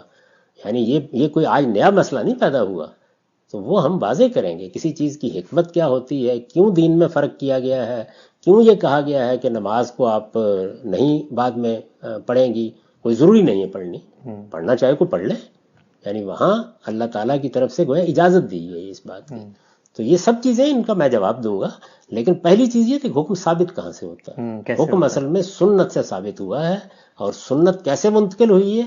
مسلمانوں کے اجماع اور تواتر سے. اس لیے نہ کسی روایت پر گفتگو کی جا سکتی ہے اس بات کے لیے، نہ قرآن پر. وہ تو ہو گیا، ثابت ہو گیا جو کچھ ہونا تھا. اب اس کی حکمتیں کیا ہیں اس پر ہم گفتگو کریں. یعنی روایت سے نہ ثابت ہوگا نہ روایت سے نفی ہوگی. اس لیے کہ روایت میں ابتدان بیان ہی نہیں ہوا، ورنہ مجھے وہ روایت نکال کے دکھائیے. قرآن میں ابتدان بیان ہی نہیں ہوا. مجھے قرآن مجید میں ثابت کیجئے کہ قرآن ابتدان روزے کا حکم بیان کر رہا ہے. نہ قرآن روزے کے تمام احکام یا حکم بیان کر رہا ہے پہلے دن سے، نہ حدیث بیان کر رہی ہے. یہ تو اس سے پہلے ہو چکا ہے جو کچھ ہو چکا ہے. ٹھیک. اچھا، گزشتہ جو آخری درس ہمارا ہوا تھا اس میں بہت تفصیل سے 2 نشستوں میں آپ نے بتایا تھا کہ ایام میں جو روزے ممنوع قرار دیے گئے تھے، ہم نے وہ موضوع شروع کیا تھا. اس میں دین میں کوئی حکم ثابت کیسے ہوتا ہے، اس پہ آپ نے بڑی تفصیل سے بات کی. کچھ ضمنی سی پہلو باقی رہ گئے تھے، تو میں چاہوں گا کہ اس پہ بات کر لی جائے. ایک پہلو یہ تھا کہ جس وقت قرآن مجید نے یہ بات بیان کی ہے، یعنی جو حیض کی حالت زیر بحث آئی ہے، تو وہاں پر صرف مباشرت سے منع کیا گیا. وہ موقع بڑا اچھا تھا کہ جہاں پر نماز کے بارے میں کہا گیا کہ طہارت شرط ہے، تو یہاں ایام کے ذکر کے موقع پر بھی یہ بیان کر دیا جاتا کہ اس موقع پر ایک تو مباشرت نہیں ہوگی، دوسرا روزے نہیں رکھے جائیں گے. ایک یہ سوال، اور ضمناً اس میں یہ کہ جو چیز لازم نہیں ہے، حرام ہے، اس کی قضا کیسے ہوگی. یعنی عید کے دن روزہ رکھنا حرام ہے تو اس کی قضا بھی نہیں ہوتی. تو ایام میں اگر حرام تھا تو پھر قضا کس اصول کے مطابق ہو؟ پہلی بات کے جواب میں یہ عرض ہے کہ ایک درخواست تو اور بھی اللہ تعالیٰ سے کر دینی چاہیے کہ اسی موقع پر نمازوں کے بارے میں بیان کر دیتا. کیا ہے وہاں پر سیاق و سباق یہ ہے ہی نہیں کہ عبادات سے متعلق احکام بیان کیے جائیں. وہاں پر تو آگے طلاق زیر بحث آنے والی ہے، اس کے ذیل میں یہ بات پیدا ہوئی ہے. تو ایام کے بارے میں یہ بتایا گیا ہے کہ اس میں مباشرت ممنوع ہے. وہ تو ایک ایسی چیز ہے کہ جو ہر حال میں ملحوظ رکھنی ہے. تو ایام میں نماز بھی نہیں پڑھی جاتی. اچھا، جو لوگ روزوں کے بارے میں یہ استدلال کر رہے ہیں اور نماز کے بارے میں تو نہیں کر رہے ہیں نا، نماز کا ذکر کیوں نہیں ہے وہاں پہ؟ اس لیے یہ بات ہی بالکل غلط ہے. میں نے یہ بہت وضاحت کے ساتھ بتایا تھا کہ یہ ایسے نہیں ہوا جس طرح کے لوگ خیال کرتے ہیں. نہ اس طرح ہوا ہے کہ جو انبیاء علیہم السلام کا دین پہلے سے موجود تھا اس کو آ کے قرآن نے ابتداً بیان کیا، قرآن نے بھی نہیں کیا. اور نہ وہ دین ابتداً کسی حدیث میں بیان ہوا ہے، نہ قرآن میں نہ حدیث میں. رسالت مآب صلی اللہ علیہ وسلم نے اس دین کو جاری کر دیا. یعنی نماز جو پہلے سے عربوں کے ہاں پڑھی جا رہی تھی اس میں کہیں اگر ضروری اصلاح کی ضرورت تھی تو کی اور جاری کر دی. روزے اسی طرح سے جاری کر دیے. عمرہ تو ہو ہی رہا تھا، موقع ملا تو صحیح طریقے سے کیا. جیسے کہ بعثت سے پہلے کے حج کے بارے میں بھی ہمیں معلوم ہے، تاریخ میں اس کا ذکر ہے کہ آپ نے تمام بدعتوں سے پاک کر کے وہ حج کیا بعثت سے پہلے، ابھی نبوت کے منصب پر فائز نہیں ہوئے. تو یہ در حقیقت رسالت مآب صلی اللہ علیہ وسلم نے انبیاء کا وہ دین جس کے بارے میں یہ کہا ہے کہ فَبِہُدَاهُمْ اقتدے، اور وہ ملت ابراہیم تھی عربوں کے لیے، موجود چیز کو جاری کیا ہے. یہ جاری کرنے کا عمل تو پہلے دن سے ہو گیا ہے. یعنی اس لیے نہ یہ قرآن کا موضوع بنا نہ یہ حدیث کا موضوع بنا، اب یہ جاری ہو چکا ہے. اس دین پر رسول اللہ عمل پیرا ہیں، اس پر آپ کے صحابہ عمل پیرا ہیں. اب قرآن اس کا ذکر کرتا ہے، تاکید کرتا ہے، کسی فقہی سوال کا جواب دیتا ہے. اب قرآن آ گیا. بالکل ایسا ہی حدیث ہے. میں پوری ذمہ داری سے یہ کہتا ہوں کہ کسی ایک سنت کو بھی آپ نہیں دکھا سکتے کہ قرآن نے انیشیٹ کیے، اور کسی ایک سنت کو بھی آپ نہیں بتا سکتے کہ وہ ابتداً حدیث میں بیان ہوئی. پورے حدیث کے ذخیرے کے ایک ایک لفظ کو پڑھ جائیے، آپ کہیں نہیں دیکھ سکتے. ساری سنت رسالت مآب صلی اللہ علیہ وسلم نے جاری کر دی. چونکہ انبیاء کا دین ہے، پہلے دن سے جاری ہو گیا. اب اس کے بارے میں اللہ تعالیٰ کوئی ہدایت فرماتے ہیں. میں نے اس کی مثال دی تھی کہ بادن نظر میں آدمی جب سورہ بقرہ میں روزے کی آیات دیکھتا ہے، اور آپ دیکھیں کہ بہت سے لوگ یہ کہہ بھی دیتے ہیں، تو یہ خیال کرتا ہے کہ روزے آج فرض کیے جا رہے ہیں. لیکن خود آیتیں بتا رہی ہیں کہ ایسا نہیں ہے. رمضان کے روزے رسول اللہ صلی اللہ علیہ وسلم فرض کر چکے ہیں، پیغمبر کی طرف سے لازم کر دیے گئے ہیں. مسلمان وہ روزے رکھ رہے ہیں. اب قرآن مجید ان سے متعلق بعض فقہی سوالات کے جواب دے رہا ہے. جب دینا شروع کیا ہے تو پہلے تاریخ بتائی ہے کہ یہ روزے جو تم پر پیغمبر کی طرف سے فرض کر دیے گئے ہیں، یہ اسی طرح فرض کیے گئے ہیں جس طرح پہلی امتوں پر فرض کیے گئے تھے. یا ایھا الذین آمنوا کتب علیکم الصیام کما کتب علی الذین من قبلکم. یہ گویا تمہید باندھی ہے. اس کے بعد آپ دیکھیے کیا کہا ہے. یہ گنتی کے چند دن ہیں. کون سے دن ہیں؟ کوئی ذکر نہیں ہے اس کا. وہ پیغمبر کر چکے ہیں، لوگ جانتے ہیں. اگر جانتے نہیں ہیں تو یہ کہنے کا محل کیا ہے کہ اگر تم میں سے کوئی مریض یا مسافر ہو اور روزہ نہ رکھ سکے فعدۃ من ایام اخر، تو وہ دوسرے دنوں میں تعداد پوری کر لے. بھئی کون سے دوسرے دن؟ تو اصل میں روزے جاری ہو چکے ہیں. قرآن اس جاری شدہ سنت کا ذکر کر رہا ہے. یہ بنیادی بات جن لوگوں نے ملحوظ نہیں رکھی، انہوں نے قرآن مجید کے فہم میں بھی غلطیاں کی، اور انہوں نے حدیث کے بارے میں بھی یہ عام بات کہنا شروع کر دی کہ حدیث بیان سنت ہے. میں پوری ذمہ داری سے کہتا ہوں کہ پورا حدیث کا ذخیرہ کسی سنت کو ابتداً بیان نہیں کرتا، سرے سے خالی ہے اس سے، بالکل جیسے قرآن مجید خالی. قرآن مجید بھی کیا کر رہا ہے؟ رسالت مآب صلی اللہ علیہ وسلم کی جاری شدہ سنت کو یا اس دین کو، آپ جو بھی اس کے لیے تعبیر اختیار کر لیں، اس کو موضوع بنا رہا ہے، اس کی تاکید کر رہا ہے، اس کے بارے میں کوئی ہدایت کر رہا ہے، اس کے بارے میں فقہی سوالوں کا جواب دے رہا ہے. حدیث میں بھی یہی چیز ہے. دونوں بالکل ایک ہی طریقے سے بیان کر رہے ہیں. دوسری بات جو آپ نے کہی ہے وہ میری سمجھ میں نہیں آ سکی. یعنی جس روایت کا حوالہ دیا جاتا ہے وہ بھی دیکھیے بالکل وہی بات بیان کرتی ہے. اور دلچسپ بات یہ ہے کہ اس باب میں اور کوئی روایت ہے بھی نہیں. دو ہی روایتیں ہیں نا جن سے لوگ استدلال کرتے ہیں. یعنی یہ کہ عورتیں ایام میں نہ نماز پڑھیں گی نہ روزہ رکھیں گی. دو ہی روایتیں ہیں. ایک وہ ہے جس میں ناقصات عقل و دین میں ذکر آیا ہے، اور دوسرے یہ روایت ہے. دونوں جگہ آپ دیکھیں ایک پہلے سے موجود چیز کا حوالہ دیا جا رہا ہے. یہاں کیا ہے، وہ معاذہ ہے غالباً خاتون کا نام، وہ پوچھتی ہے سیدہ عائشہ سے کہ یہ کیا بات ہے کہ ہمیں یہ تو کہا گیا ہے کہ روزوں کو تم قضا کرو گی، روزے پورے کرو گی. دیکھیے یہ قضا پر بھی بعض لوگوں نے بحث پیدا کر دی. قضا ایک فقہی اصطلاح کے طور پر استعمال ہوتا ہے ہمارے ہاں. اصل میں قضا یکزی کا مطلب جب عبادات سے متعلق آئے گا، ایک تو فیصلہ کرنے کے مفہوم میں ہے، اس کا مطلب پورا کرنا. پورا کرنا یعنی کسی چیز کو آپ نے انیشیٹ کر دیا، اس کو پورا کرنے کے لیے آئے گا. جمعے کے دن جب رسالت مآب صلی اللہ علیہ وسلم کی طرف سے آواز دی جائے کہ آ جاؤ مسجد میں، تو آ جاؤ، اللہ کے ذکر میں شامل ہو جاؤ. فَإِذَا قُضِيَتِ الصَّلَاةُ، پھر جب نماز پوری ہو جائے. فَإِذَا قَضَيْتُم مَنَاسِكَكُم، جب تم اپنے مناسک پورے کر لو. تو پورے کرنے کے اب آپ پر ایک روزہ لازم تھا، وہ آپ نے پورا نہیں کیا، تو اب یہ سوال پیدا ہوا کہ اب بعد میں پورا کیا جائے گا، تو اس کے لیے لفظ یہ استعمال ہوتا ہے. تو جس وقت ہم کہتے ہیں نا میں قضا نماز پڑھ رہا ہوں، تو اس کا مطلب ہے جو نماز مجھ پر لازم تھی میں اس کو پورا کر رہا ہوں. تو انیشیٹو پہلے موجود ہوتا ہے اس کے اندر. تو یہ لفظ اصل میں اس مفہوم میں استعمال ہوتا ہے. تو اس میں یہ کیا سوال ہے جو آپ نے کیا، اس کی وضاحت کریں. یعنی یہ کہ عید کے دن اگر ہمیں یہ کہہ دیا گیا ہے کہ آپ نے روزہ نہیں رکھنا اور روزہ ممنوع ہے عید کے دن، تو اب ہم کسی ممنوع چیز کی قضا بھی نہیں ادا کرتے. تو جب ہمیں ایام میں یہ کہا گیا دین نے کہ آپ نے روزہ نہیں رکھنا، تو ایک ممنوع چیز ہو گئی، تو اس کی قضا پھر کیوں آئے گی؟ یہ فیصلہ مجھے کرنا ہے یا آپ کو کرنا ہے یا خدا کے پیغمبر کو کرنا ہے؟ یعنی دین میں تو نہیں بناؤں گا نا، ایسا ہی ہے نا.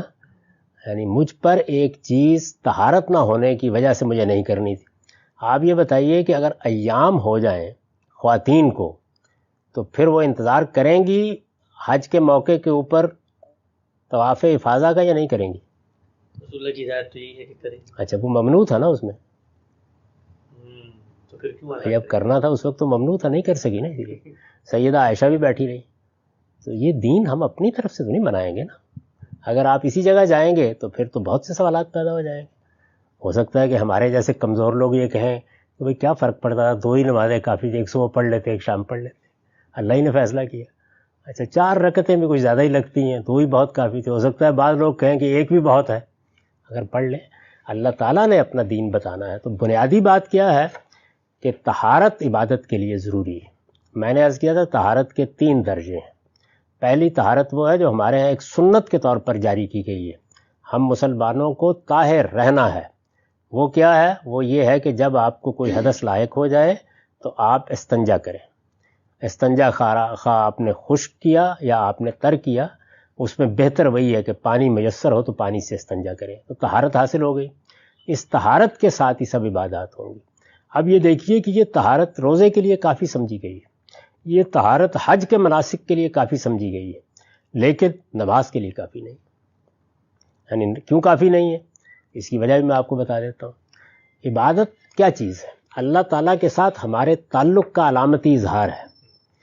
جب ہم نماز پڑھتے ہیں تو اللہ تعالیٰ کو بحیثیت ایک معبود کے پرستش کی جگہ پر رکھ کر اس کی بارگاہ میں حاضر ہوتے ہیں. طواف بھی عبادت ہی ہے. یعنی نماز کیا ہے؟ وہ اللہ تعالیٰ کے ساتھ جو پہلا تعلق ہے، پرستش کا تعلق، معبود حقیقی کے سامنے اپنے آپ کو جھکا دینے کا تصور. یہ بارگاہ میں حاضری، میں حاضر ہوں پروردگار، یہ یہاں سے پیدا ہوتی ہے. روزہ جو ہے وہ اطاعت کی تمثیل ہے. اطاعت ہم نے پوری زندگی میں کرنی ہوتی ہے. اور پھر یہ کہ وہ کوئی چند منٹ کی چیز نہیں ہے، چند گھنٹوں کی چیز نہیں ہے، وہ پوری طرح یعنی کم و بیش 12-15 گھنٹوں پر پھیلا ہوا ہے. اس میں وہ طہارت کافی ہے کہ آپ کو جیسے ہی حدث لاحق ہو، کسی کو رفع حاجت کے لیے جانا پڑ گیا، کسی کو احتلام ہو گیا، کوئی اور چیز ہو گئی، تو بس یہ ہے کہ اعضاء کو دھوئیے، پاک ہو جائیے. وہ طہارت ہونی چاہیے. لیکن پرستش کے لیے، حاضری کے لیے، بارگاہ میں پہنچنے کے لیے آپ وضو کریں گے، اور اگر جنابت لاحق ہے تو غسل کریں گے. اور یہ چیز جو ہے روزے میں بھی اسی طرح ملحوظ ہوگی. یعنی ابتدائی طہارت وہاں بھی ہوگی، حج میں بھی ہوگی، عمرے میں بھی ہوگی. طواف کو بالکل نماز کا قائم مقام قرار دیا گیا ہے، اس لیے وہ اس حالت میں بھی خواتین نہیں کر سکتی. تو یہ پورا کا پورا ایک نظم ہے جس میں رکھ کر رسول اللہ نے احکام دیے ہیں. باقی جہاں تک اس کا تعلق ہے کہ ہم کسی قیاس سے تو ان کو عکس نہیں کر رہے ہیں. یعنی حضور کی قائم کردہ سنت ہے جو مسلمانوں کی اجماع اور تواتر سے منتقل ہوئی ہے، وہ بتا رہے ہیں. اب اس کے بعد رہی اس کی حکمتیں تو پوچھتے جائیے، بیان کر دیں.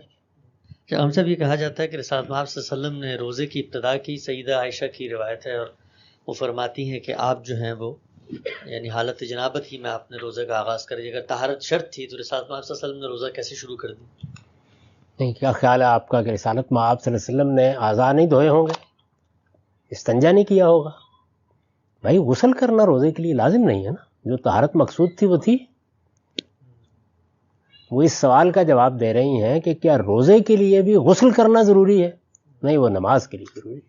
بس صرف اتنی بات. اور روایت ہی میں آتا ہے کہ اس کے فوراً بعد فجر، ظاہری بات ہے سحری کے بعد فجر پڑی تو آپ نے غسل کیا اور پھر جا کے نماز ادا کر. نہیں، اس کو تو کہنے کی بھی ضرورت نہیں. یعنی جب یہ طے ہے کہ نماز سے پہلے تو حضور نے نماز نہیں پڑھی ہوگی اس دن. وہ صرف یہ بتا رہی ہیں کہ یہ لازم نہیں ہے کہ آپ غسل کر کے فجر سے پہلے یعنی روزے کا وقت ختم ہونے سے پہلے غسل کر کے آپ دن کی ابتدا کریں، یہ لازم نہیں. بس اتنی بات. تو میں نے آپ سے گزارش کی کہ بعض جو عبادات ہیں ان کے لیے وہ پہلی طہارت کافی ہے. بعض عبادات کے لیے مثلا حج ہے، حج کے تمام مناسک آپ پہلی طہارت سے ادا کر سکتے ہیں. لیکن کیا اس کا مطلب یہ ہے کہ آدمی جس حالت میں ہے جیسے لتڑا ہوا ہے ویسے ہی رہے؟ یہ کون کہتا ہے؟ پہلی طہارت لازم. ہمارے ہاں جو حدیث میں فقہ میں طہارت کے ابواب شروع ہوتے ہیں وضو سے نہیں شروع ہوتے، پہلے اس طہارت سے شروع ہوتے ہیں جس کو خود دیکھیے قرآن مجید نے حیض میں بھی بیان کیا ہے. کیا کہا ہے؟ حتیٰ یطہرن، وہ طہارت حاصل ہو گئی.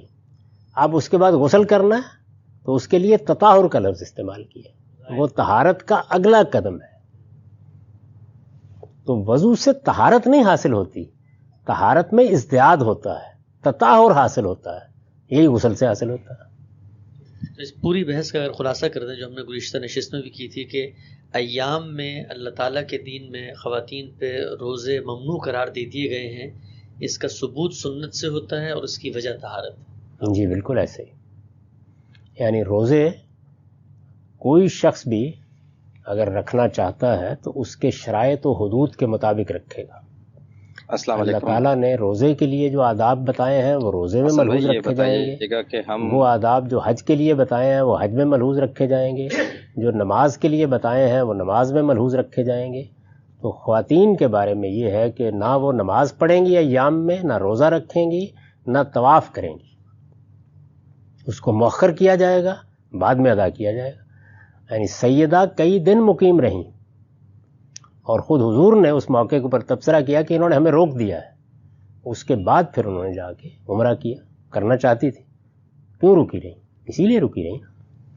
اس کی کیا حکمت ہے صاحب کہ نماز لوٹائی نہیں جائے گی اور روزے لوٹائے جائیں گے، حالانکہ روزے رکھنا زیادہ مشقت اور مشکل کام ہے رمضان کے علاوہ. اسی اصول پر مبنی ہے جو اصول اللہ تعالیٰ نے اپنی پوری شریعت کے لیے بیان کیا ہے کہ لا یکلف اللہ نفسا الا وسعہا. عبادات میں اتنی مشقت نہیں ڈالی جاتی. سوچئے ذرا تھوڑی دیر کے لیے، ہر مہینے میں ان کو ایام سے گزرنا ہے اور ہر مہینے میں ایام سے چھوٹی ہوئی نمازیں پڑھنی. یہی ہوگا نا. تو روزے تو سال میں ایک بار چھوٹنے ہیں، اور اگر تقسیم کر کے بھی رکھیں تو 2-2 3-3 کر کے بڑی آسانی کے ساتھ 6-7 روزے رکھنے ہوتے ہیں، رکھ لیتے. تو رخصت ہی تھے اگر 6-7 ہی تھے، باقی تو رکھ لیے. درخواست کریں گے. یہ میں نے عرض کیا ہے کہ اگر یہ مجھے کام کرنا ہے تو پھر میں کوئی 2 نمازوں کی درخواست کرتا ہوں. یہ فیصلہ مجھے یا آپ کو نہیں کرنا. عبادات کا فیصلہ اللہ کے رسول کو کرنا ہے. عبادات کی کتنی مقدار ہے جو ہمیں ادا کرنی ہے، کہاں مشقت شروع ہو جاتی ہے، کہاں رخصت دینی ہے، ان میں سے کسی چیز کو بھی آپ عقلاً طے نہیں کر سکتے. لیکن جب اللہ تعالیٰ حکم دے دے گا تو عقل سے سمجھ سکتے ہیں.